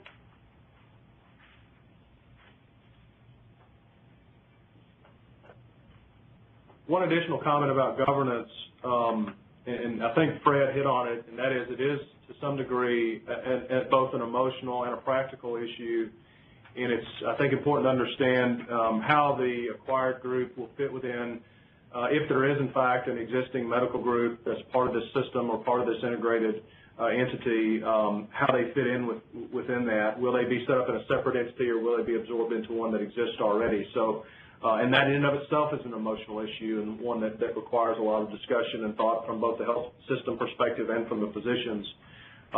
And I think that some other questions that have to be asked about governance from a practical standpoint is, what is it exactly that's triggering that emotional desire, that emotional need, or that emotional want in terms of governance? And is it, I don't want to mess with my practice, I want to have full control over that aspect of it? Is it about clinical integration and how you or your physicians will operate within the context of the hospital now that you're an integrated part of this health system or an employed part of this health system? So those are the kind of discussions that drive the significance of how you structure your governance, how you have committees that are going to work and function. And then the other big question becomes, how are those physicians that are part of your employed group, how do they relate to the non-employed physicians in your market if you're in one of those markets where you have an open staff and you have both? Governance is a tricky one, especially in that type of environment. If you go to the next slide, please. I want to talk a few minutes about physician employment agreements, and again, not to get into the detail or the legal perspective so much, as just give you some thoughts about a couple of components that become important and you do spend a lot of time talking about in these negotiations. Relative to the term of the agreement, you know, this is different everywhere, and there's a lot of standards out there, but you really have to balance this relative to several things, and this is not all inclusive, but just some things that are important. How much risk you're taking in the agreement and in the relationship, what the termination provisions look like from both parties, what the buyout clauses are, how much compensation is at risk in the deal, fair market value issues, and then what do both parties want? Are they looking at this as a long-term marriage, or is this a short-term, we're not sure about the future, but for the next few years we want to do this? So all those things come into play in determining how long these agreements are going to last. And I do have to emphasize how much the fair market value question comes into play relative to the term, and that's not something that I used to think much about. But the reality is that all of these things start tying together, and fair market value is kind of the common theme that runs through all of it, and they all have to be looked at together. So term does matter relative to fair market value and compensation and the dollars changing hands. From a non-compete perspective, we frequently think just about the geography question, but I would challenge you to think also about, or in place of that, consider the other employer question. So we don't always think if this doesn't work out that we want to restrict a physician from practicing in the market. Quite the contrary. As a health system, you still want the ability to compete for that physician's business and their referrals, so you don't want them out of the community. So the real goal is, if you're going to spend the money and go the trouble to acquire the practice of the physician, you may not want them turning around and trying to do the same thing with the competing health system down the street. So there are oftentimes some employer-based restrictions that can become useful so that you don't end up in a legal issue over geography. Some other provisions, the fair market value consultant obviously is going to throw some new wrinkles into this that you may not consider in your initial conversation, so you should expect that. Oftentimes, those other provisions end up getting tied to an affiliation agreement of some sort, again, depending upon how you structure it, the asset or stock deal. If you'll go to the next slide, a couple of other comments. Well, before I go to physician compensation, relative to termination provisions, obviously that comes into play when you talk about the upfront money, how that's going to be handled, how that deal is going to be structured. What are the provisions for waiving penalties? These are very challenging and difficult conversations to try and fit into an employment agreement. Who gets to decide when those provisions get waived and when they don't, when penalties get waived, when someone leaves the group? What are the terms for early separation? It's the scenario where I'm from 4 states away and my wife's mother's dying and we've got to move, and you just paid me all this money to become part of this affiliated group. How do you deal with that? So asking those questions and working through that with the physicians and the health system together to find out what's going to work in that situation is real important. Again, all that affects fair market value and the structure of the deal. One other thing that's not real popular to talk about, but I think is important, and it doesn't have to be looked at from a negative standpoint, and that is what's the plan for a divorce?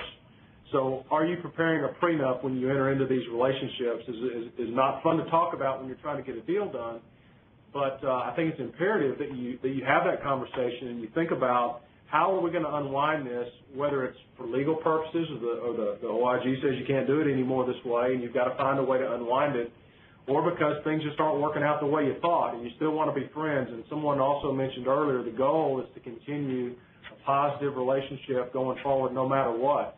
And so in order to do that, I think it's important to talk about how you're going to peacefully and amicably separate if, in fact, that becomes a necessity in your market. And there's always something that we don't think about, so it's important to discuss that. So going on to physician compensation, just a couple of comments here. There's a lot of ways to go about this. There's a lot of new ways out there, especially with payment mechanisms changing and the threat of that always out there on the horizon. So everybody's looking for the best way to get what you need or to incent behavior or to stabilize compensation or to secure a market or whatever it is you're trying to accomplish. Just a couple of comments, though. You know, surveys are very useful, but I would challenge you not to always let surveys drive compensation numbers. Rather, let them be validation for what you think makes sense in your marketplace. And so there's a lot of times a temptation. If you make less than the survey, you want the survey to tell people that this is what you should be paid. And then when you make more than the survey say, you say the surveys are crazy. So don't use those to make that decision. Let them be validation for what you think makes sense and what the fair market value consultant is going to help you figure that out. But I would avoid using that as a starting point. Bonuses, retention payments, all of these other things, they've all got to be dealt with, again, within the context of fair market value. No one bucket of money can stand alone. I think that's what's important to understand, and oftentimes takes several conversations for people to really figure that out. But it's very difficult to separate compensation from the total dollars that might change hands in the transaction. So all of those things have to kind of work together. But there are multiple things you can use to structure the deal, to make it work, again, based on your situation and your market. What works in one place doesn't always work in another.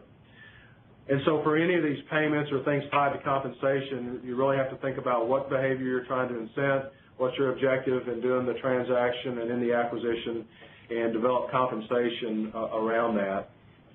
If you go to the next slide, please. Continuing with physician compensation, just a couple of other thoughts. Everybody's looking for a production-based model. Typically, that's in the conversation, but it's important to understand, I think, if that production-based model if that's going to be a subsidized situation or not. And then understanding that gets back to the original questions of why you're doing this and if it truly makes sense to enter into the transaction. It's important also to understand how the new compensation model, the transition that's going to take place from the way the physician operates in private practice to the way that they're going to operate under this new model, how that transition is going to take place becomes real important. Inevitably, somebody is going to get hurt in that transition, so it's important to understand that and to know that it's going to be a challenge sometimes, especially if you're dealing with a large group of physicians. There'll be challenges to getting them to accept and adopt a new compensation model if you can't structure one that reflects what they do today. So just understand that. From a quality incentive perspective, most health systems are all over this now and really want this to be part of these transactions going forward. And so it's important to have the discussion early about what the health system expects and what the physicians are going to accept as being reasonable in terms of quality incentives, both the metrics, targets, and then what the rewarded behavior is or what the incentives will be. But don't wait till you've agreed upon the other compensation terms to start talking about how easy or difficult the quality targets are going to be to achieve. I think there'll be regret if you do that. So I'd encourage you to talk about not just the money on the table, but the targets and the metrics to be used early on in the discussion. Sometimes the governance group is left to do this, so they all say, well, we'll just let that be handled by the governance structure. But sometimes you agree to that not knowing what the governance structure is going to look like. And so in the end, you want to know, you may agree to give away a lot of authority to a physician-led governance committee, and you need to make sure you understand that they may be also the ones that decide how high the target gets set relative to quality incentives.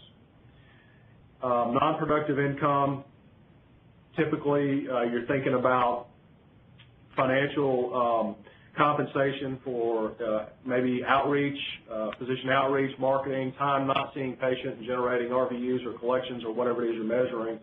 So oftentimes there's a desire to try and bring dollars to the table through non-productive income that way. Meetings, if there's going to be significant time dealing with governance issues, depending on the health system and what you're involved in, that may be extensive, it may not be. So give consideration to those things because that is time away from the clinic that you're asking the physicians to participate in. And then will compensation have risk of practice income? In other words, is the system going to be at risk for that? Typically they are. Where's the control of the practice expense and management? So you want to try and get risk balanced with control and operations at the same time. And oftentimes that's a challenging thing to deal with, especially from the physician perspective, because they want to continue to control, and we want them to control the things that are pertinent to their medical practice, but we also have to balance business risk in the transaction. Fred, I'll hand it back to you. Okay, thanks, Troy. Next slide. Another question is, what do you do with the non-physician employees? They've been the ones that have been running the practice. Physicians often will want to maintain those employees, but it's also an opportunity perhaps to get rid of underperformers. And maybe it's a good opportunity to talk to the clinic and say, are there some we shouldn't bring across? In reviewing their compensation, does the current compensation arrangements fit the parameters of the acquirer's pay levels? And we've run into situations where we get family members who are compensated a little bit ahead of what the others at the clinic may have been getting paid at. So you have to deal with some issues like that. On benefits, we typically will prepare side-by-sides, and typically I haven't seen huge issues in working through different benefits. Paid time off, vacation, and sick pay, and what do you do with an accrual or a bank that comes across is often a question. Do you take a credit and honor them for the parts that they're going to recognize, or do you have the clinic, in essence, pay it out, wipe the slate clean, and bring them over without any accrued vacation or sick leave? Obviously, this can be a problem if somebody's been planning on a summer vacation or over the holiday vacation, and all of a sudden they have no vacation time off. So that it's an issue you want to think through because it can really affect people and how they feel about the new organization.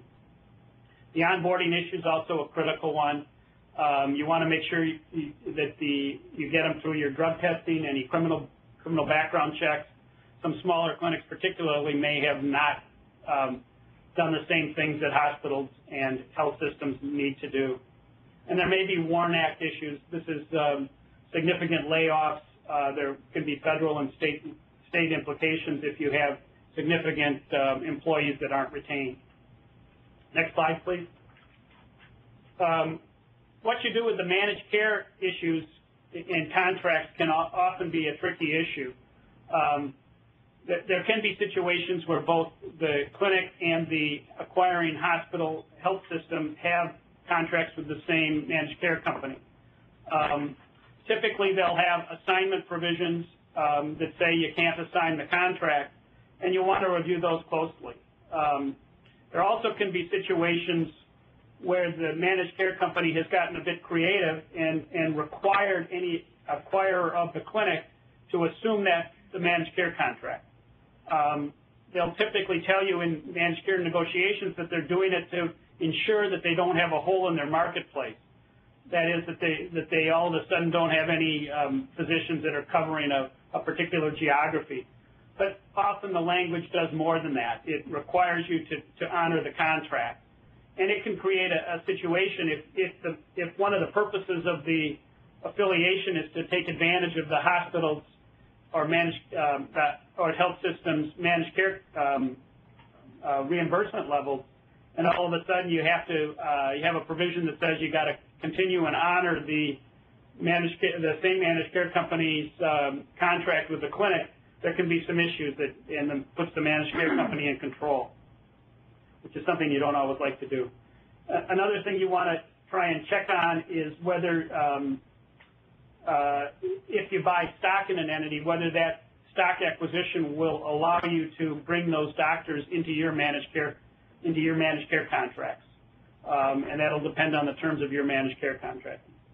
We've also seen that credentialing with managed care companies can be a long lead time issue, and typically you may want to get your physicians signed the employment contracts, and it could take 60 to 90 days after they sign the contract to get them credentialed. So oftentimes we'll delay closing 60 to 90 days to permit the managed care credentialing to occur. Next slide, please. A big issue in any transaction will be getting consents to agreements. We talked about this both in asset and stock deals, and there are differences. But in an asset deal, almost all contracts will require consent to assign. When I represent a buyer, I look particularly at the ones that will be sensitive. I look at the medical director agreements, almost solely if they're with a different system. If your doctors are serving as a medical director with a competitive system, you need to be worried about that. That may be income that they're counting on, and not something that you can just ignore. Also look at recruitment arrangements. Oftentimes these are not well put together, and they may have some liability that comes with them. So you want to clearly review the recruitment arrangements and know what your obligations are under them.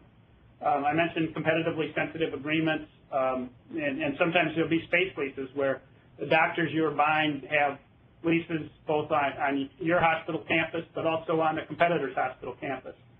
And that can be a real tricky issue where all of a sudden they have a competitor in their building, not something most hospitals like to see. So you need to pay special attention to that. Frequently I've seen where people just don't ask for consent to assignment and don't even assign the contract. But I think that the right answer is that the entity that's then providing service in that place, in that instance the buyer, really has taken an assignment of it, even if you haven't done an effective assignment agreement. Equipment leases are another one that you really want to take a look at. They can have significant dollars involved in them, and the assignment provisions can be significant. Next slide, please. Finally, the last slide, representations, warranties, and indemnification can be important issues in these transactions, and there are differences between whether it's a stock deal or an asset deal. You typically will want to get, a buyer will want to get a representation that the seller has authority to sell, that they've gone through all the corporate or governance steps that they need to do. You'll often ask for a representation on legal compliance.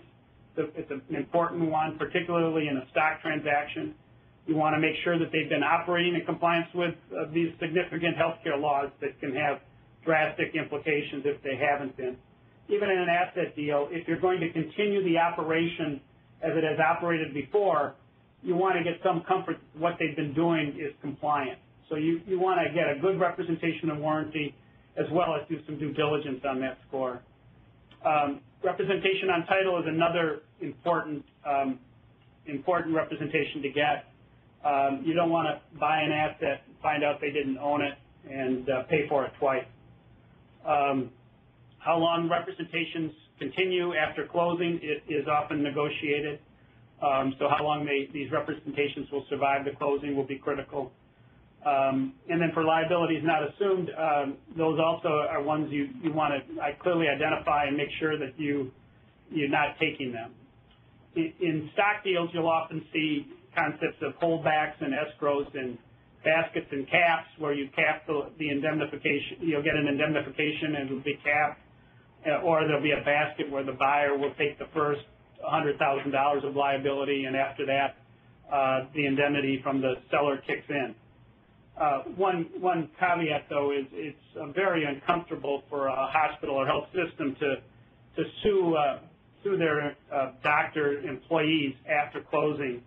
So the real answer is to do effective due diligence and be very comfortable with what you're buying, because you don't want to put yourself in a situation where you're suing the people that are your employees and you're trying to build a good relationship with. That concludes our presentation, and we'll turn it back to Rick. Thank you to Fred and Troy. Great presentation. We're running a little bit long, so I'd like to start in about 6 minutes, so we will recommence at 1:50 Central Time. Thanks.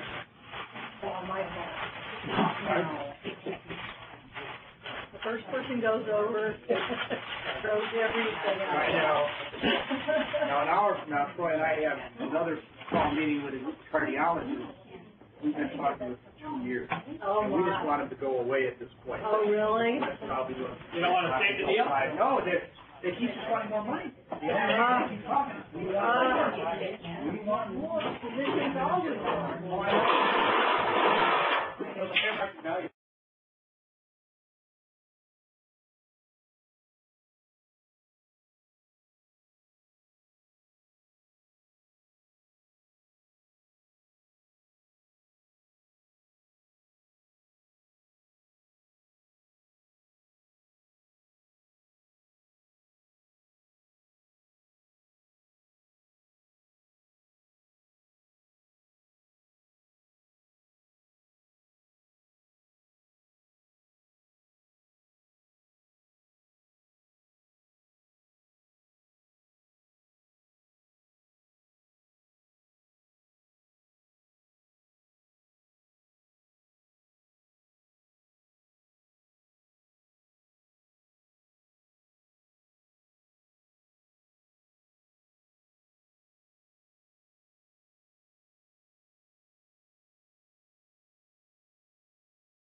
Welcome back. This is Rick Seidman in the Los Angeles office, and I'm pleased to introduce Dave White of Pinnacle Healthcare Consulting.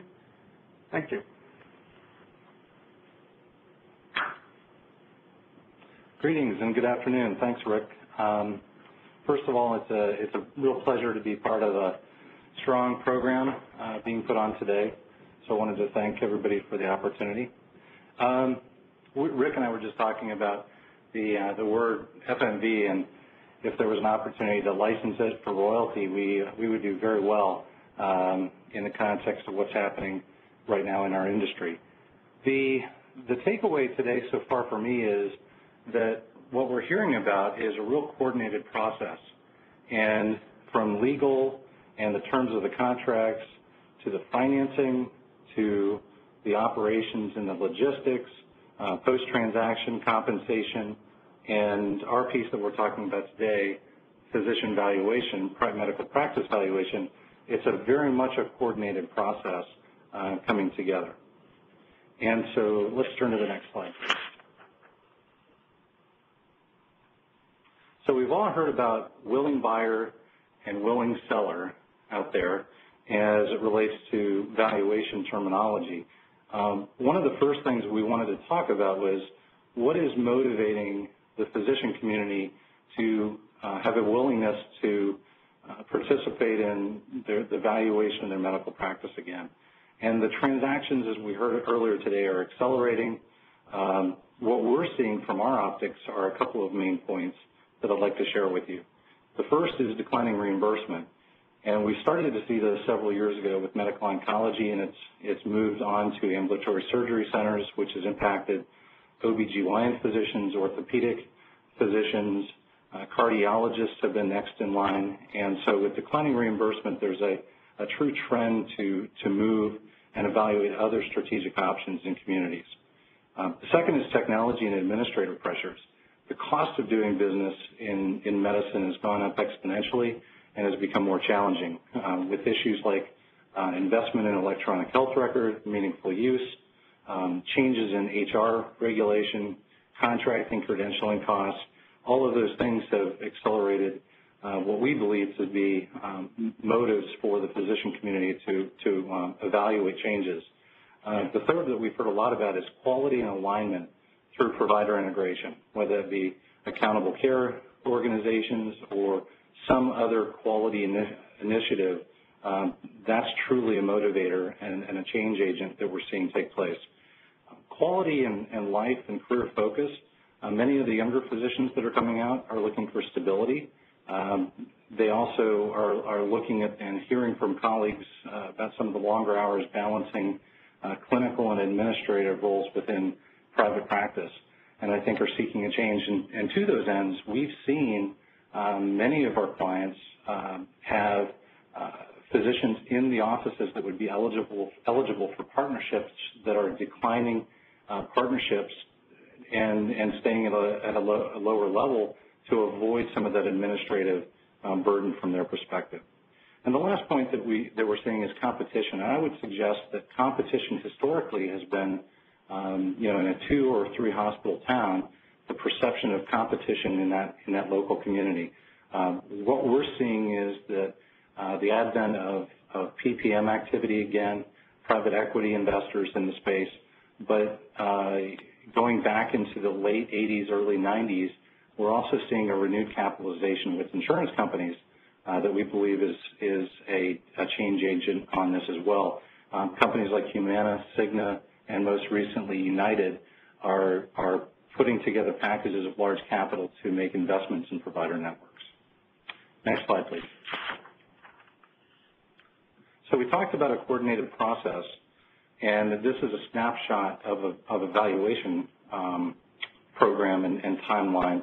And we talked a little bit about valuation dates as well and why that's important. Earlier today, we heard that a transaction could take 12 to 18 months to complete, and the valuation may take somewhere between 3 to 6 weeks or on from there to come up with some numbers. So there is a balancing act as it relates to the time of the valuation and when the transaction is finalized. To break this down at a high level, we typically see, and our colleagues around the country would identify this timeline into four major categories. One is data collection. The second is preparing and completing a management interview, and then forwarding assumptions for review. And our suggestion would be to speak specifically to challenges in physician evaluation would be to review the assumptions and the forecast before advancing a conclusion of value, and then coordinating the draft report for review as the project is completed, and then assigned report. So there's a couple of takeaways on this slide. One is that there are some engagement differences for you to consider. Valuation projects can be coordinated through attorney-client privilege, and there are some true benefits to doing that. It can be direct, and it can also be jointly engaged. And so those are some of the topics and decisions that you may want to talk through with counsel prior to proceeding with the valuation. The note at the bottom, too, is that tangential issues never materialize, and we live in a static state, and that's somewhat tongue-in-cheek. So next slide, please. What we've put together here is a wish list of items, and typically we will take a look at information and due diligence as it relates to taking a look at the practice. And I would suggest that the valuation component of this broader coordination of activity is a real opportunity to gain insight and perspective on the medical practice. And so many of the things that we'll look for are financial information, statements. Our wish list would be 5 years. Sometimes there's only 3. Sometimes there's only tax information that you need to take a look at the Schedule C. What we'll do is we'll take a look at the accounts receivable reports. Depreciation schedules are oftentimes helpful for understanding what are the assets, specific identified tangible assets in the practice. Provider compensation and benefits details, those things will become very important to the extent that one of the approaches that's been talked about earlier today, the income approach, is taken a look at, and perhaps some normalization of some of the activity on the P&L or the income statement. The lease agreements are important to take a look at, both in terms of term and risk, equipment, technology, real estate. Classic example would be a real estate lease that is subject to change or materially go up in cost. Those things all need to be evaluated and considered in the valuation.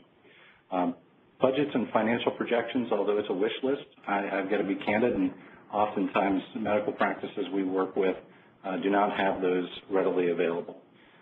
Documentation of notes payable, term loans, and those type of activities on the liability, the balance sheet, are going to be important. Are those operating lines of credit? Are they tenant improvement or finishings, leasehold improvements? How have those been structured? What are the terms and conditions for payout?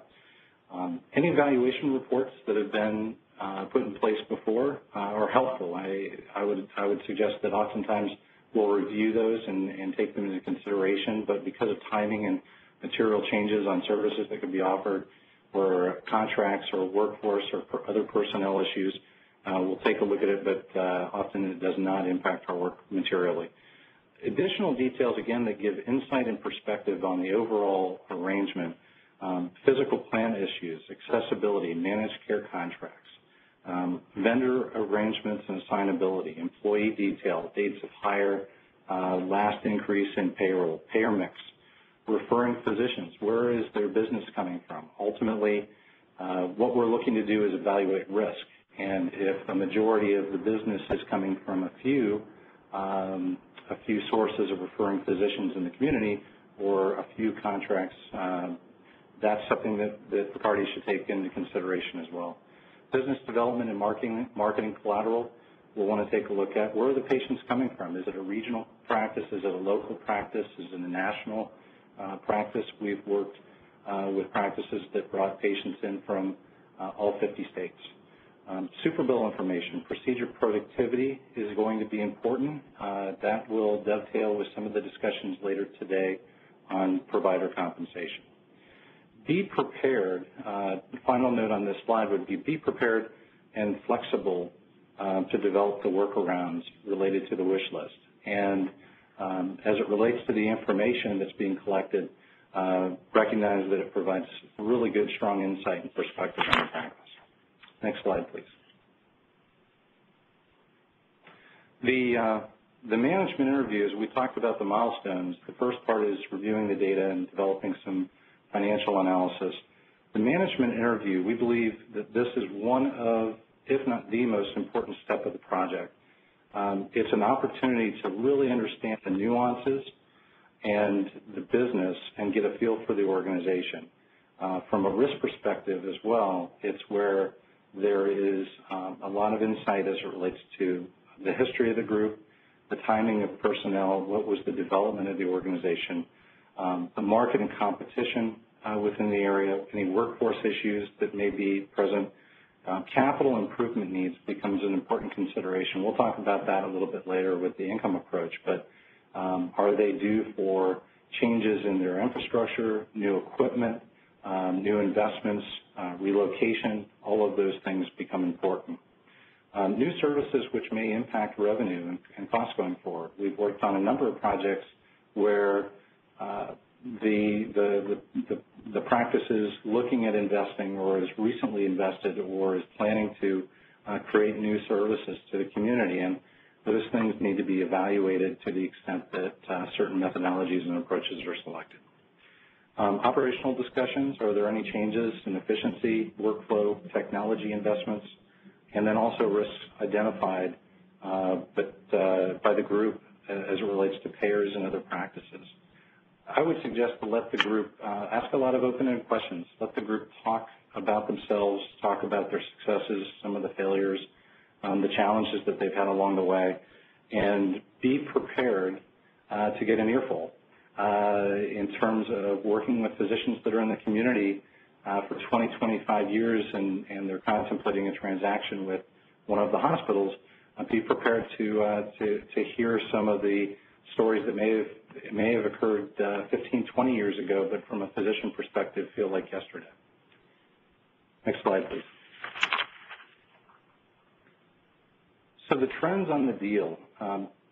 We put this slide together because we feel it's important organizationally to understand what is the organization's position on arrangements.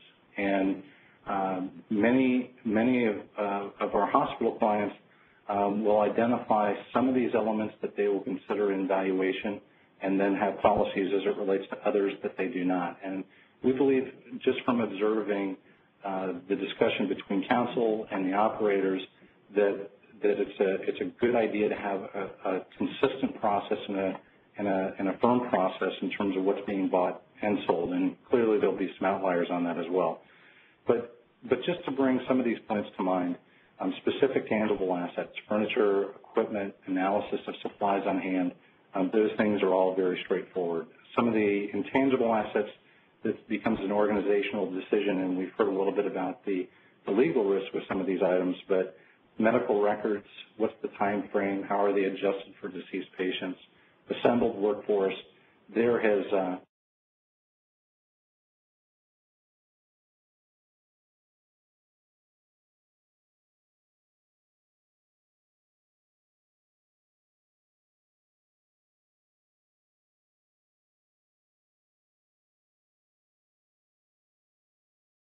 Dave, this is Tim. Your microphone seems to have stopped working.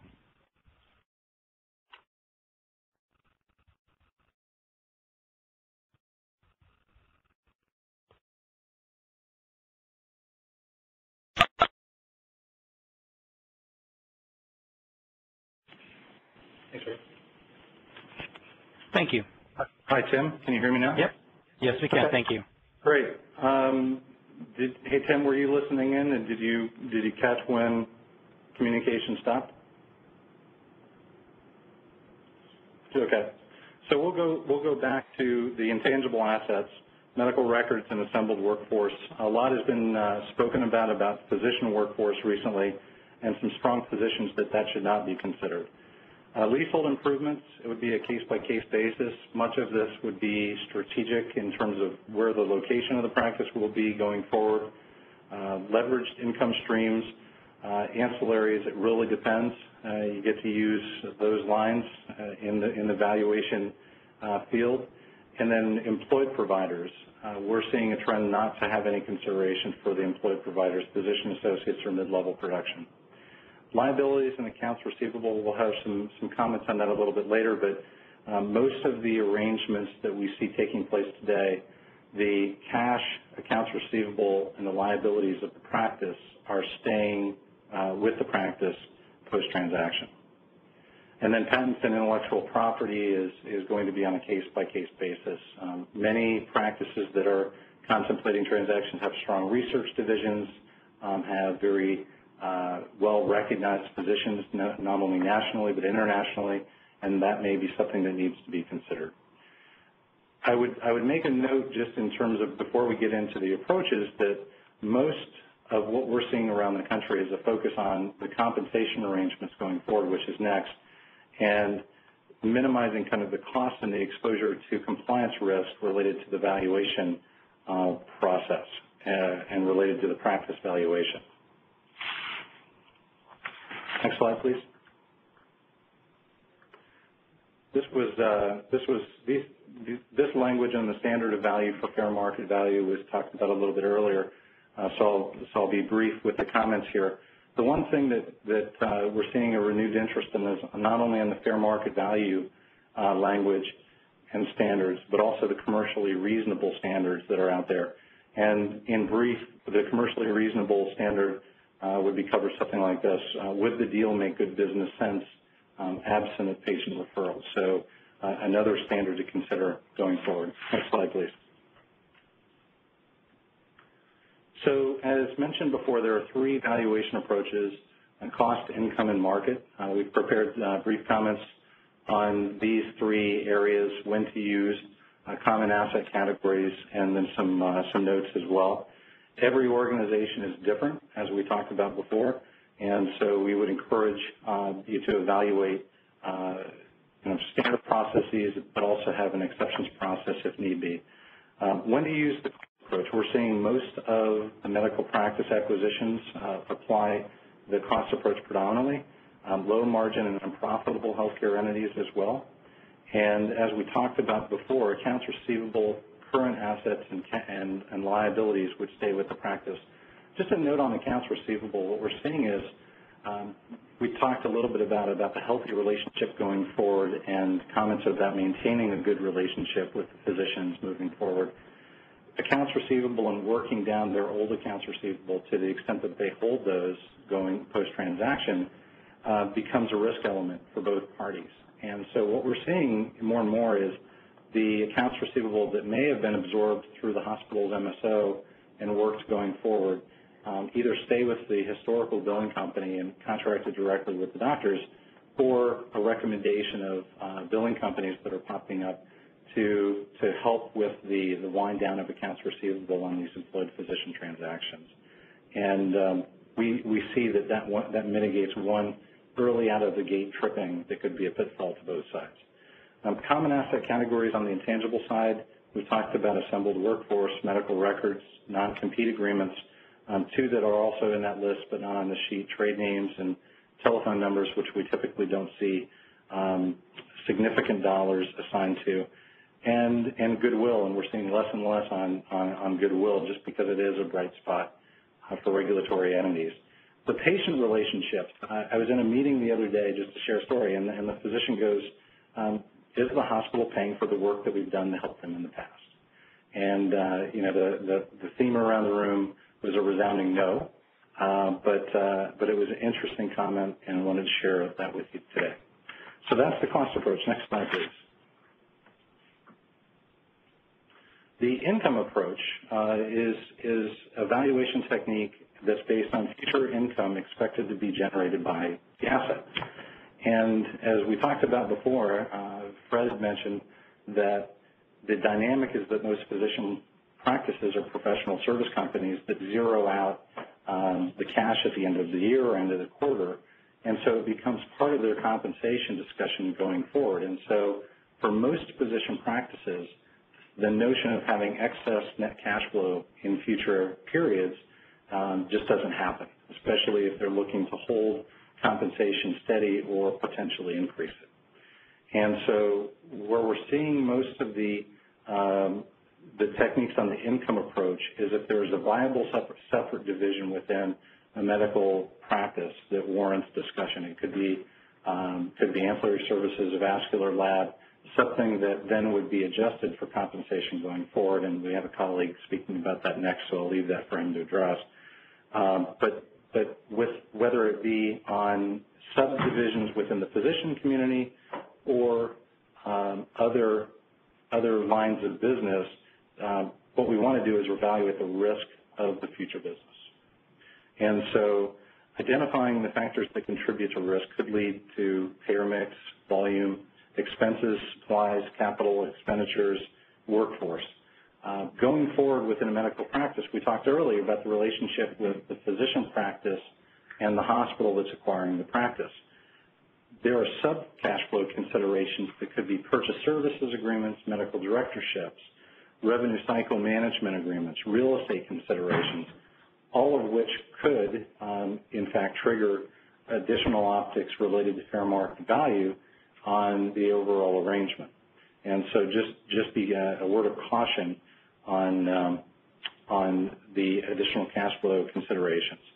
I was at a presentation about 2 weeks ago, and the auditing and coding was mentioned, and if you think about it, the revenue stream and the income approach is predicated on future economic benefit. To the extent that there are issues with auditing and coding, it becomes both potentially a revenue and a compliance risk. And so the notion of thinking through impact of coding and auditing becomes clearly more of a consideration in the income approach than the other two methodologies. Next slide, please. The market approach is the third approach, and it's great, it's fantastic when you can identify good comparables. The caveat is that it's oftentimes difficult to identify good comparables. Public companies are oftentimes too big, too diversified. M&A transactions, the pricing data is oftentimes not disclosed or is hard to interpret specific to the deal. What we've also identified is that deals in one part of the country are not, it's hard to compare apples to apples. So cost structures may be different. Services could be different. Payer environment could be drastically different. We've worked in communities where the managed care contracts are being reimbursed between 160 to 180% for physician specialties and subspecialties, and in other markets where it's 85 to 105, 110% of Medicare. And so it's very difficult and challenging to compare on the market approach. With that in mind, the more standardized the business, the more appropriate it may be to take a look at the market approach and consider where staffing ratios are consistent, where supply chain is maybe consistent, and reimbursement is more predictable. Those businesses such as ambulatory surgery centers, dialysis centers, and those type of things. But again, not typically physician medical practice is not in that list on that page. Next slide, please. So once you've gone through the fair market value determination and the commercially reasonableness, the challenges of our discipline in terms of balancing the science and the analysis and the forecasts and the methodologies and then the art comes into play. And this is where we take a look at the review of each one of the outcomes that were considered. Oftentimes we'll consider all three approaches. Some are considered, while some would not be considered. We'll take a look at the goodness of fit across each one of the approaches, the pros and the cons. Was the data good? Do we have concerns about the integrity of the data?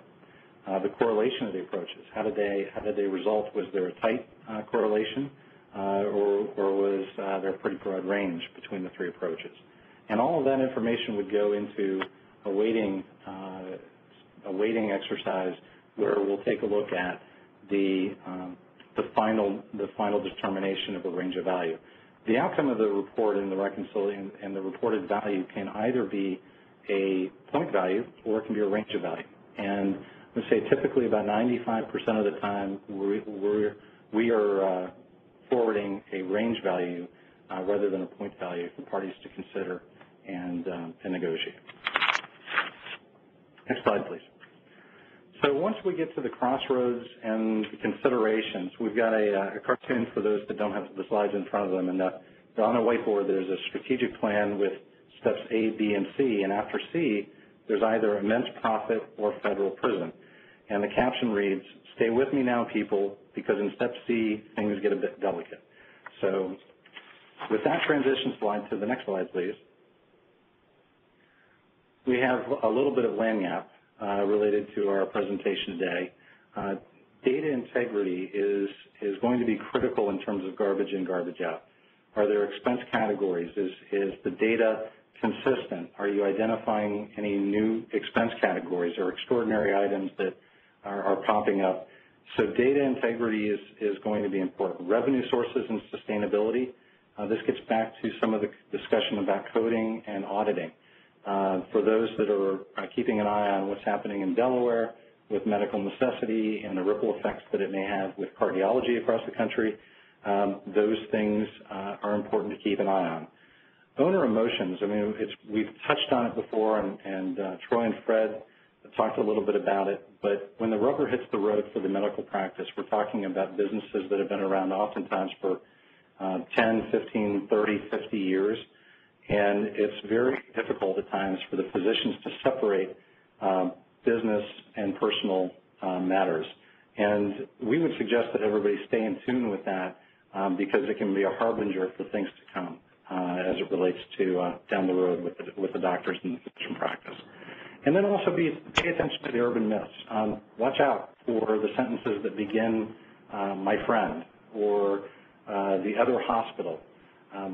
Be cautious about verifying the data and the offers, and if possible, get things in writing. Next slide, please. So the closing thoughts related to the valuation of medical practices, consistency. If this is a strategy to roll up physician practices for your hospital, recognize that there's precedence in the deals that are done beforehand, and that there is a strong grapevine in the medical staff lounge. And deals that are outside of the box will be known down the road, and just keep that in the back of your mind. Be cautious about paying now and in the future. This is, again, another compensation issue that we'll hear about next, but it used to be some of the dynamics were we can get paid now and we can get paid tomorrow. That day is gone, and it is a consideration of compensation going forward and the impact of valuation of the medical practice that need to be considered. We would also suggest to coordinate with other elements of the broader transaction, and to finish where we start, the onboarding process, HR, compensation, operations, coding, and compliance, all of those things come back full circle. So with that, I thank you for your time.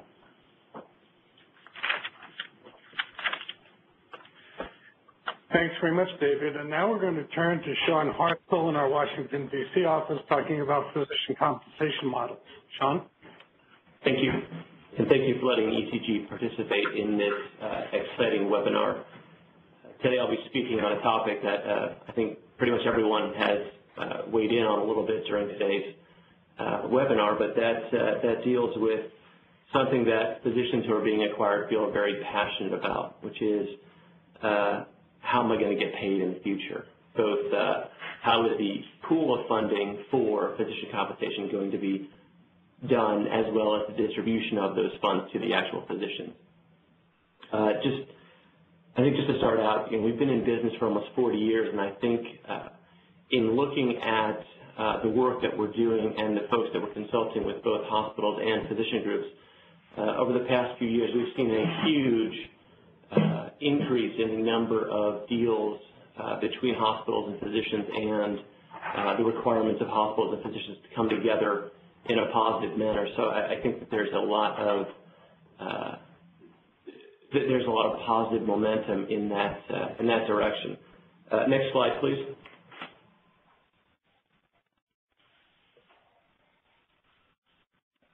So in today's discussion, we identified four topics we'd like to just walk through. The first is a brief review of the current physician employment market and trends. And after that, we will start talking about some emerging physician compensation models, and then follow that with a kind of an overview of some key concepts and terms to be cognizant of while discussing future compensation with physicians.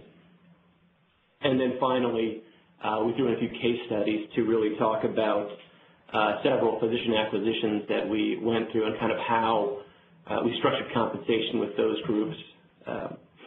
I guess one thing, kind of a preface, but when we get into really 2, 3, and 4, I'm not going to mention specifically fair market value and commercial reasonableness because I think that's been discussed a lot here over the past couple of hours. But you know, I would like to say that kind of all agreed upon compensation models will need to be justified from a fair market value and a commercial reasonableness perspective going forward.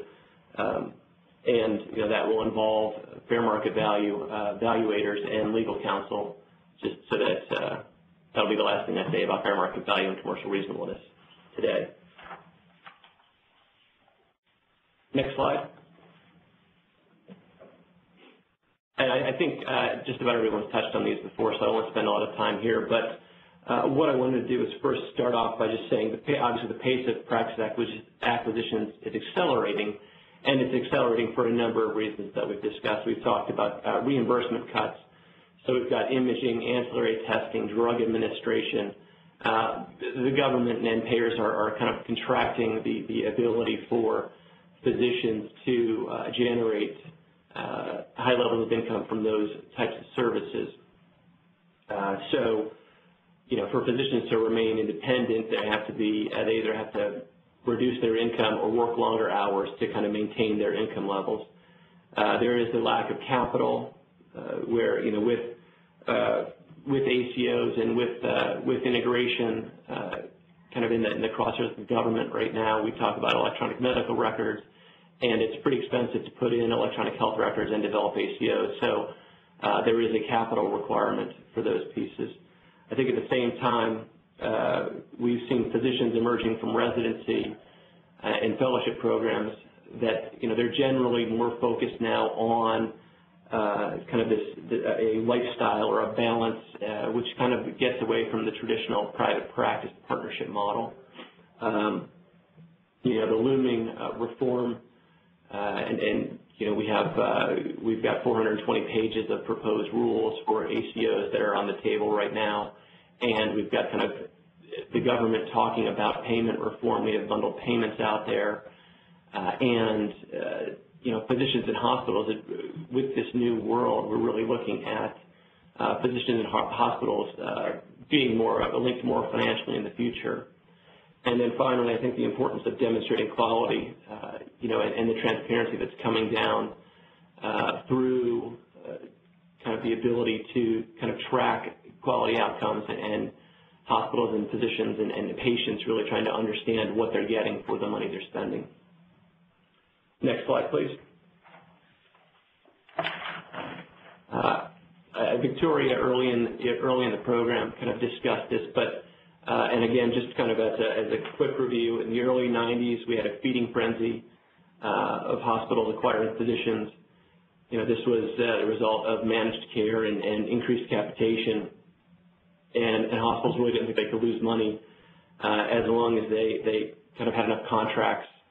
The mid-90s, that may have changed a little bit, and the economic realities actually changed a lot, and you know, we went from buying up as many physician groups as possible to saying, you know, what happened to capitation? Why are we losing so much money? So, the key drivers of that statement of those questions really came from the employment contracts that were set up in the early 90s, where there was really no link between, not a meaningful link between productivity and compensation, and quality and compensation.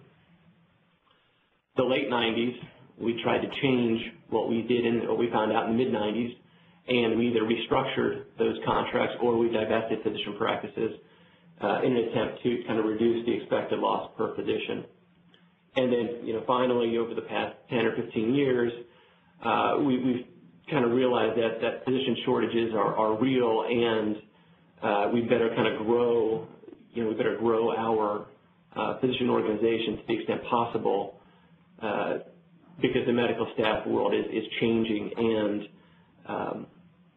how can we bring physicians on board and make sure they're aligned with what we're trying to do so that we don't have these huge losses we had in the past. Next slide.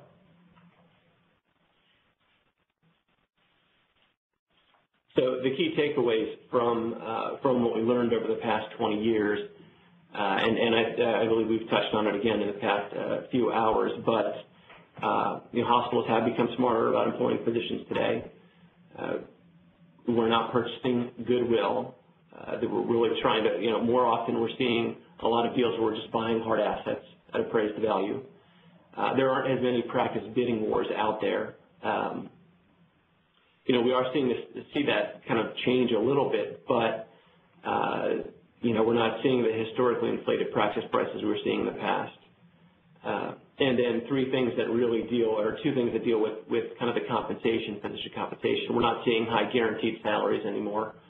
And we are seeing a connection between productivity and compensation and quality and compensation, where there's a significant amount of physician compensation kind of being more based on productivity, obviously with some quality incentives and medical directorships. And then the last piece is we're also seeing financial engineering to kind of obtain the highest and best possible reimbursement. So to the extent that provider-based billing and kind of other opportunities are out there, hospitals are looking at that type of an option to kind of help move forward with their employed physician group. Next slide. A couple of things that are important when we start thinking about employing physicians and as it relates to not-for-profit entities. So as we are seeing this increase in physician employment by not-for-profit entities, there are a couple things to be aware of as it relates from the kind of the physician point of view. I know we talked a little bit earlier about kind of the physician psyche, but I guess I'm going back on one statement I made. I will talk about fair market value compensation with the first bullet point. But physician compensation must adhere to fair market value principles as required by the IRS and Stark laws. Non-compliance could potentially result in financial penalties, exclusion from Medicare, Medicaid, revocation of tax-exempt status. So there's a lot of downside risk to overpaying physicians. There's another thing that hospitals need to make sure that physicians are aware of, and it's the IRS Form 990, where not-for-profit organizations must submit this form annually, and it requires the disclosure of compensation amounts for the top 5 earners in the organization, and it is publicly available. So we have seen in some very large transactions that certain physicians will actually decide to leave the area and not sign on as part of the employment arrangement or part of the transaction, because they would be identified in the 990, which is publicly available, as one of the top earners in the hospital or in the health system. There's another component we need to think about, which is the physician risk and reward, which is really kind of going from an owner to an employee, and this kind of really says that there's really not as much a risk or reward on the physician side, where they're not the owners of the business and they actually report to someone. So kind of working physicians through and getting to kind of overcome the thought about moving from an owner to an employee is pretty important. Physician recruitment and distribution of ancillary profits, so the profits are more tightly regulated within hospitals, and physician recruitment, hospitals have a greater latitude in supporting physician recruitments. Referrals, a hospital can require its employed physicians to refer to an employing hospital, except in cases in which they are prohibited by regulation, patient choice, physician judgment, payer determination. And then governance, I know that we've talked a little bit about this, where physicians cannot form the majority of hospital boards or committees that determine physician compensation. We actually have certain organizations that ask, even at the board level, if physicians are on the board, that those physicians excuse themselves when any sort of physician compensation is being discussed at the board level, so that so that those physicians kind of, they can show in the minutes that those physicians were not involved in votes or discussions around physician compensation. Next slide, please.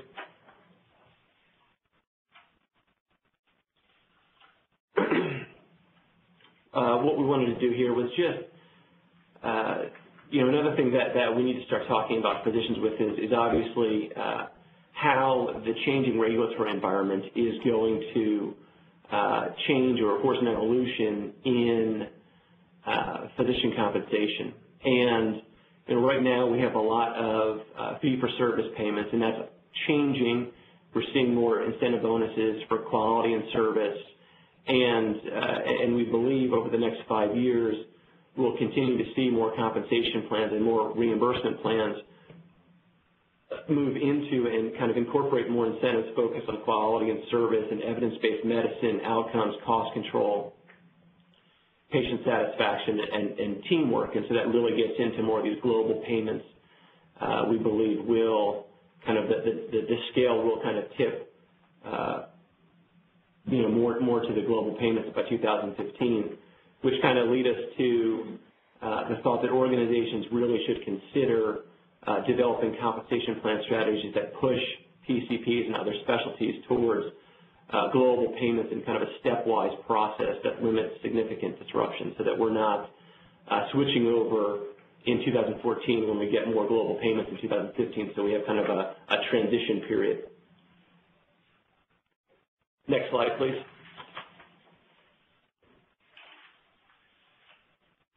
That being said, obviously right now there is a lot of there's a lot of physician compensation that's still based on productivity.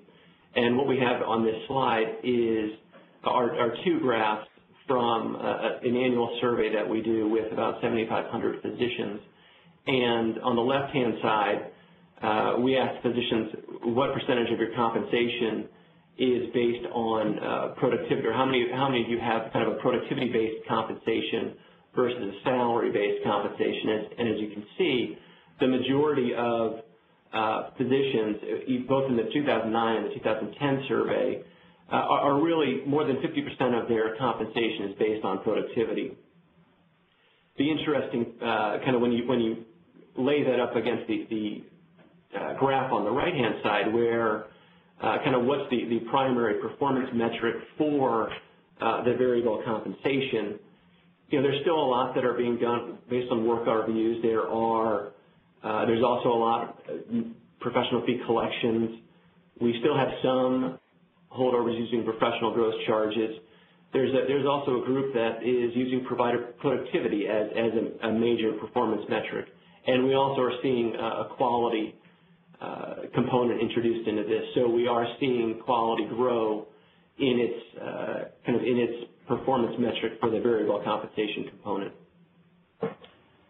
And we believe that this will continue to increase. This 8% will continue to grow up over time. Next slide.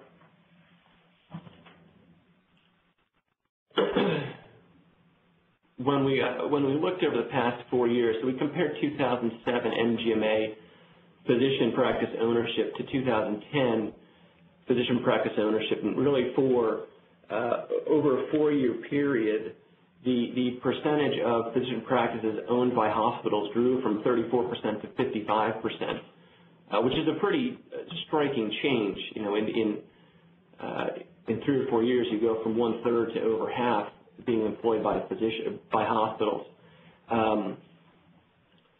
which kind of leads into some other. There was a 2010 survey put out by the Physicians Foundation, and it found that over 70% of the hospital survey said they've actually seen increased requests by physicians for employment, and over almost 3/4 of those hospitals surveyed are planning on increasing their hiring of physicians in order to prepare for healthcare reform. So kind of the hospitals are now focused on bringing physicians back into the fold in an employment relationship. I think within the same survey, it was interesting in that 89% of the physician respondents shared that they believe the traditional model of the independent private practice is either on shaky ground or is a dinosaur soon to be extinct. So the physicians kind of also realize that there are changes coming from an employment perspective, which I guess kind of leads to the question. So with more physicians seeking employment by hospitals, how do hospitals ensure alignment with these physicians in the future, and how do hospitals consider, what do they consider from a compensation and a contractual perspective? And the next couple slides will help kind of lay that out. Next slide, please. So with the changes in payment changes coming up and the fact that more physicians are looking for an employment vehicle, we believe that compensation models must focus more than just productivity, straight productivity. And with that, we're saying, new compensation models need to be metric-driven, so we need to measure and pay for as many variables as possible that we can identify and want to focus on. It needs to be salary-driven, so there's, you may want to pay a base salary and rely kind of on group culture, peer pressure, and obviously components of productivity to drive the desired behavior, and then balance. So, to the extent that there are certain very difficult to measure portions of physician effort that may fall underneath the base salary, and then you couple that with explicit incentives for the easier to measure metrics. In working with kind of a very large group that was going to be employed by a hospital, it was interesting in noting that the physicians were actually, we worked with the physicians and worked with the hospital to kind of develop the compensation plan and develop the key terms. And the hospital kind of lobbed out a kind of a term sheet to the physicians, and the physicians actually said, well, that's not, we actually want to drive a higher level of behavior and a higher level of performance in the group. So they actually made some changes to make to some of the key terms to make it a little bit more restrictive on the physicians, so they would actually get to this kind of group culture behavior that they had. Next slide, please. On this slide, we just wanted to highlight some kind of typical plan goals that we've seen developed by hospitals and physicians, and what the incentive would be, and what some of the performance metrics could be, and whether it's easy or hard to measure these types of goals. So, high level of clinical activity, that's the plan goal. The performance metrics would be net revenues, work RVUs, office hours availability, and it's very easy to measure these types of goals and these metrics. And then we kind of work all the way down to patient-oriented focus, where you have patient satisfaction surveys, patient complaints and compliments. And that's getting easier to measure, but there's still some difficulties in that. And then finally, things like performance of non-clinical activities, so group citizenship.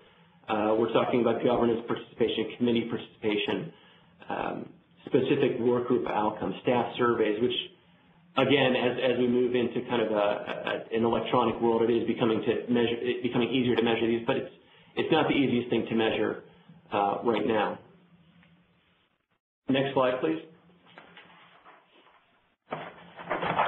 This slide just talks about organizations that are using different metrics to set targets for performance. So, again, within patient satisfaction scores, achievement of predetermined patient satisfaction scores, Press-Ganey or other surveys, outreach or referral relationships. So, could a physician spend at least 12 hours a month providing community outreach in designated key areas? We're working with groups to help develop those types of compensation incentives. Program development, a physician needs to spend at least 16 hours per month provided to clinical research initiatives. Just, again, ways to identify targets for these compensation models and these incentives that hospitals and physicians would want to track and compensate for. Next slide, please. So with all the different ways to kind of measure compensation plans, what we wanted to do here was really start talking about discussing compensation and negotiating compensation with a physician group. I know that this has been, there have been a couple of bullet points in other presentations about compensation discussions, and When we think about compensation to physicians who are being acquired, we like to think of it in terms of funding a compensation pool and distributing the compensation from that pool. And what are the questions that we need to really think about to help get a handle on how we want to develop the compensation plan. So when we talk about compensation pool funding, we ask questions about, will we have the same compensation pool? Will it remain the same, or will it grow? Will there be a floor for the compensation pool be established? So, are we guaranteeing a level of productivity or requiring a level of productivity for the physicians?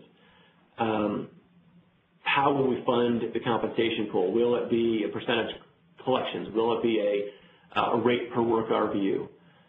Will there be new funding components added? So will there be quality incentives baked into actually funding the pool, retention bonuses, or will kind of the pool be set based on productivity, and it will be distributed based on quality and productivity? How long will this pool funding methodology exist? So will we maintain what we currently have in place, or will we change that, and when will we change it? And then will there be any operating expenses or other expenses that need to be covered by the physicians within this pool other than just physician compensation? Kind of on the flip side, once we've identified how we're going to structure the pool funding, then we want to figure out how we're actually going to distribute the pool. So questions we ask there is kind of who will be eligible for distributions from the pool. So will it be just full-time equivalent physicians? Will it be part-time physicians? How will that be handled? How will it be structured? How will the pool be distributed to physicians? Will we split it evenly? Will it be based 100% on productivity? Will there be a quality component added in? Will all physicians receive compensation using the same model, the same methodology?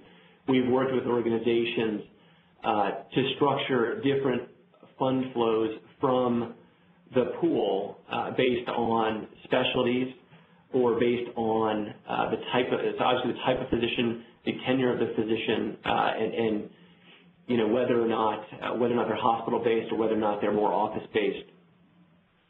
And so kind of answering these questions will really help drive how we structure the compensation plan for the group and for the physicians.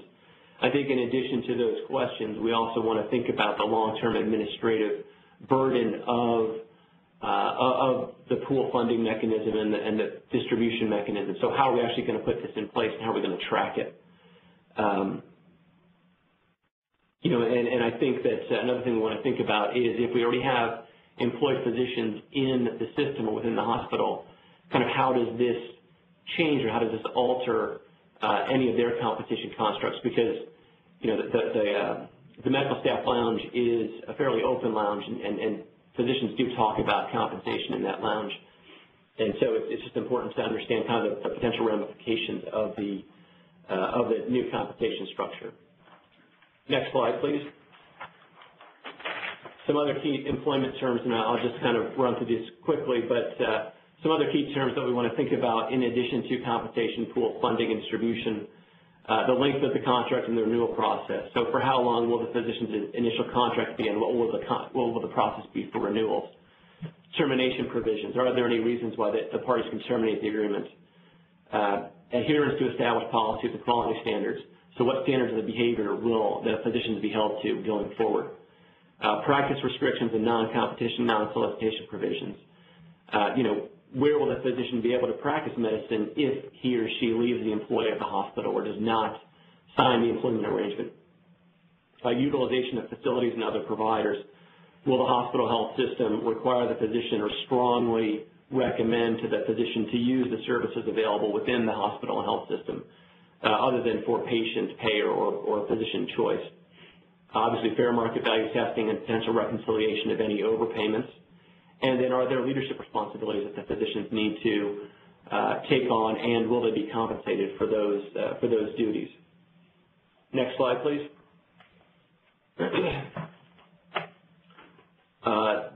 this slide just kind of goes through an example of different types of pre-transaction and post-transaction employment arrangements and how we transitioned one group to another. So we had three types of physicians. You were either an associate or pre-associate or a new hire.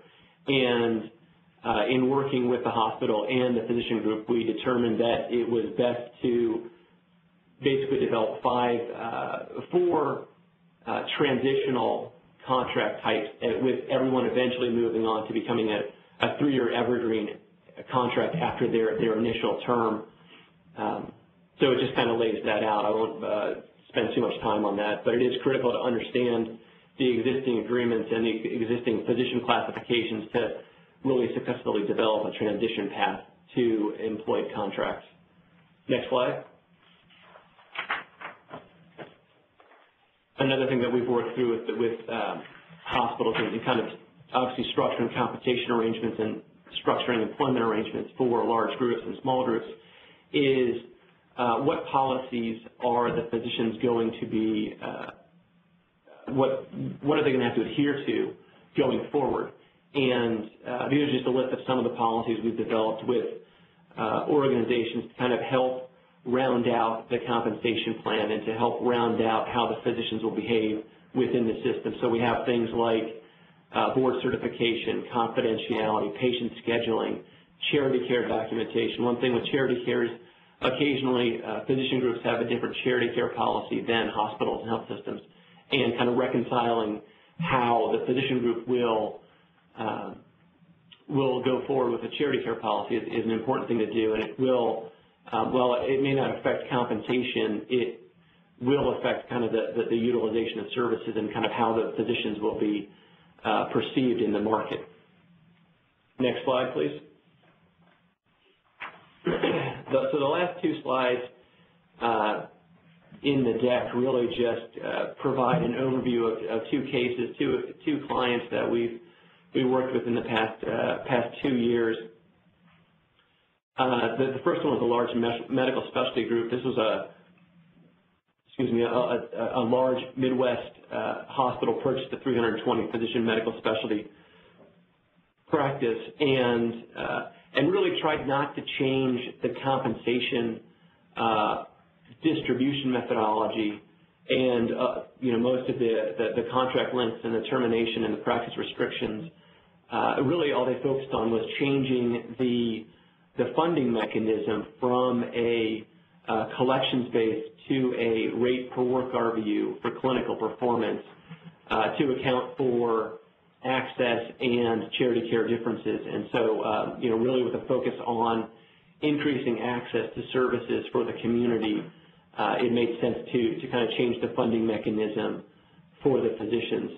The organization still had specialty-specific methodologies for the distribution, which was consistent with what they were doing in the past. But again, it was just changing the money that was flowing into how the money was flowing into the pool. Next slide, please. So the last example that I wanted to put forth today was a mid-sized Mid-Atlantic health system purchased an oncology group with between 10 and 12 physicians. And what they did is they employed the physicians and requested that physicians really help manage expenses for the practice, just like they were doing. So we tried to have their compensation methodology mimic what they were doing in private practice. And so what we did is we worked with the group and worked with the hospital to develop a kind of a funding rate per work RVU that included kind of a compensation level for certain budgeted clinical operating expenses that the physicians would be accountable for on an actual basis. And what we did on the distribution side is we kind of worked with the hospital and the physician group to identify how those expenses would be paid, and then distributed the remaining funds across three different components. One, there was kind of an even split across all physicians so that physicians could subspecialize within their certain kind of cancer-specific area of focus. There was a portion of the pool that was split based on productivity for the individual physician. And finally, there was a portion of the compensation that was split based on each physician attaining certain quality and patient satisfaction metrics. Obviously, kind of the two examples that I provided were kind of just high-level looks at what we did with a few clients, and I would say, in both, it's important to kind of have legal and fair market value counsel comfortable with the methodology, because sometimes the methodology, when changing the methodology, excuse me, we want to make sure that things stay within fair market value and are commercially reasonable. And then I think it's also important that when we change kind of physician compensation, if we change or increase physician compensation, it's important to have the evaluators who are evaluating the practice understanding what we're doing there, because there may be a ramification or there may be a change based on the physician compensation. There may be a change in the valuation. So with that, I will turn the presentation back over to Rick for questions and answers. Thank you very much, Sean. We'll now open the floor for questions. Remember, if you are participating online, simply click Q&A on the menu bar and type in your question. Please indicate to whom the question is directed. And we're going to start our questions in Boston with the chair of our practice group, Larry Vernaglia, posing the question. Thanks, Rick, and thank all our speakers. This was a terrific program. In the interest of time, I'll just ask one of the questions that was raised here in Boston, and that's for Victoria in Chicago. And I think that your remarks painted a pretty grim outlook of the reimbursement picture in the country for the foreseeable future, and Sean raised the issue, others did as well. So it sort of begs the question, how are for-profit and public companies able to attract investors, and at some of the very high valuations you mentioned in your slides, with that backdrop? Yeah, it's a question I've gotten in other situations, actually, because there's so much acquisition of hospitals and health systems by publicly traded companies and private equity firms these days. And, it really all just comes down to the difference in the earnings profile. Stock market investors of these types of businesses are very focused on earnings potential. And you can go back and look at the difference in, for example, the not-for-profit and the for-profit side when it comes to earnings generation. And there's a very, very real difference. And I think today, as they talked about, the publicly traded companies are primarily focused on hospital-based physicians, and they're contracting with hospitals. They have a very strong track record of being able to improve the operation of some of these hospital-based departments and generate very sizable operating margins or EBITDA margins. And just to give you an example, I think the average operating margin, or the operating margin range, I should say, or EBITDA margin range for the publicly traded companies is probably somewhere between 15-25%.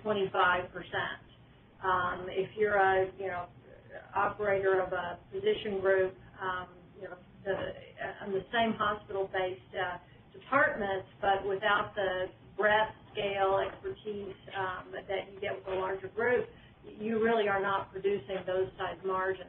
The same goes for the hospitals. Not-for-profit hospitals typically generate cash flow margins of 8 to 10%, sort of on average, but the publicly traded companies have consistently produced margins of 15+%.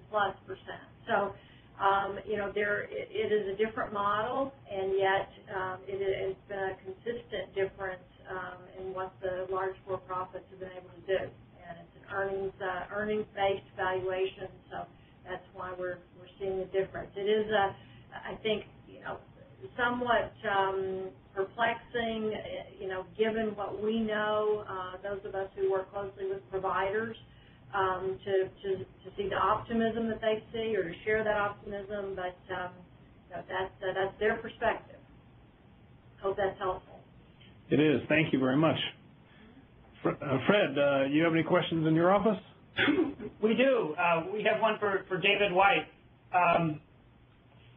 It revolves around the question of what you can value and how you value things. And in particular, can the synergies of managed care contracts, purchasing contracts that a hospital has access to be part of the fair market value evaluation?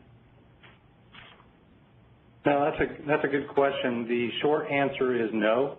We're not seeing the consideration of the strategic issues going forward considered as part of the valuation program or results. And probably the big,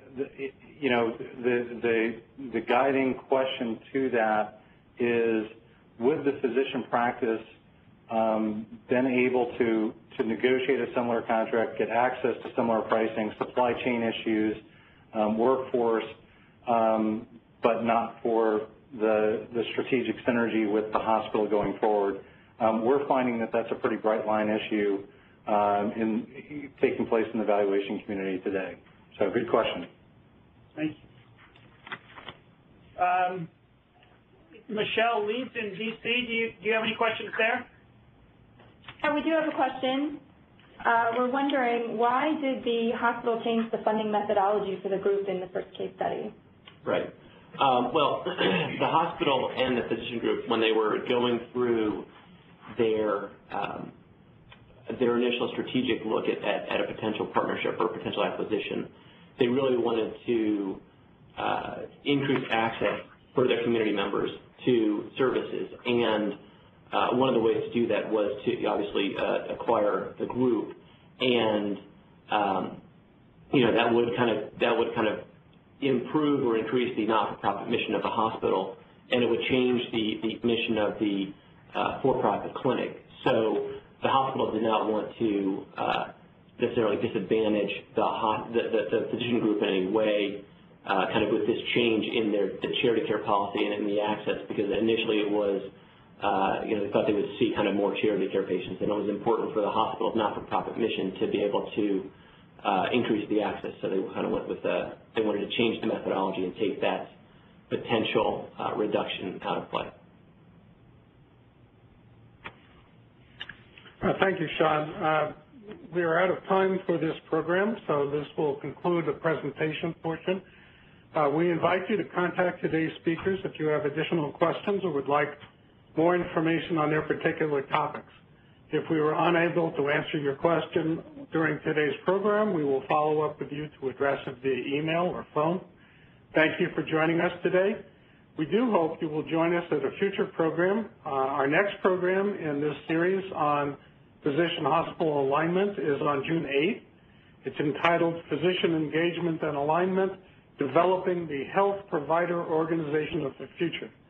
I want to echo Larry Vinalia's comments and thank our outstanding speakers today, and thank you for all participating in this program in person or via the web. Good afternoon.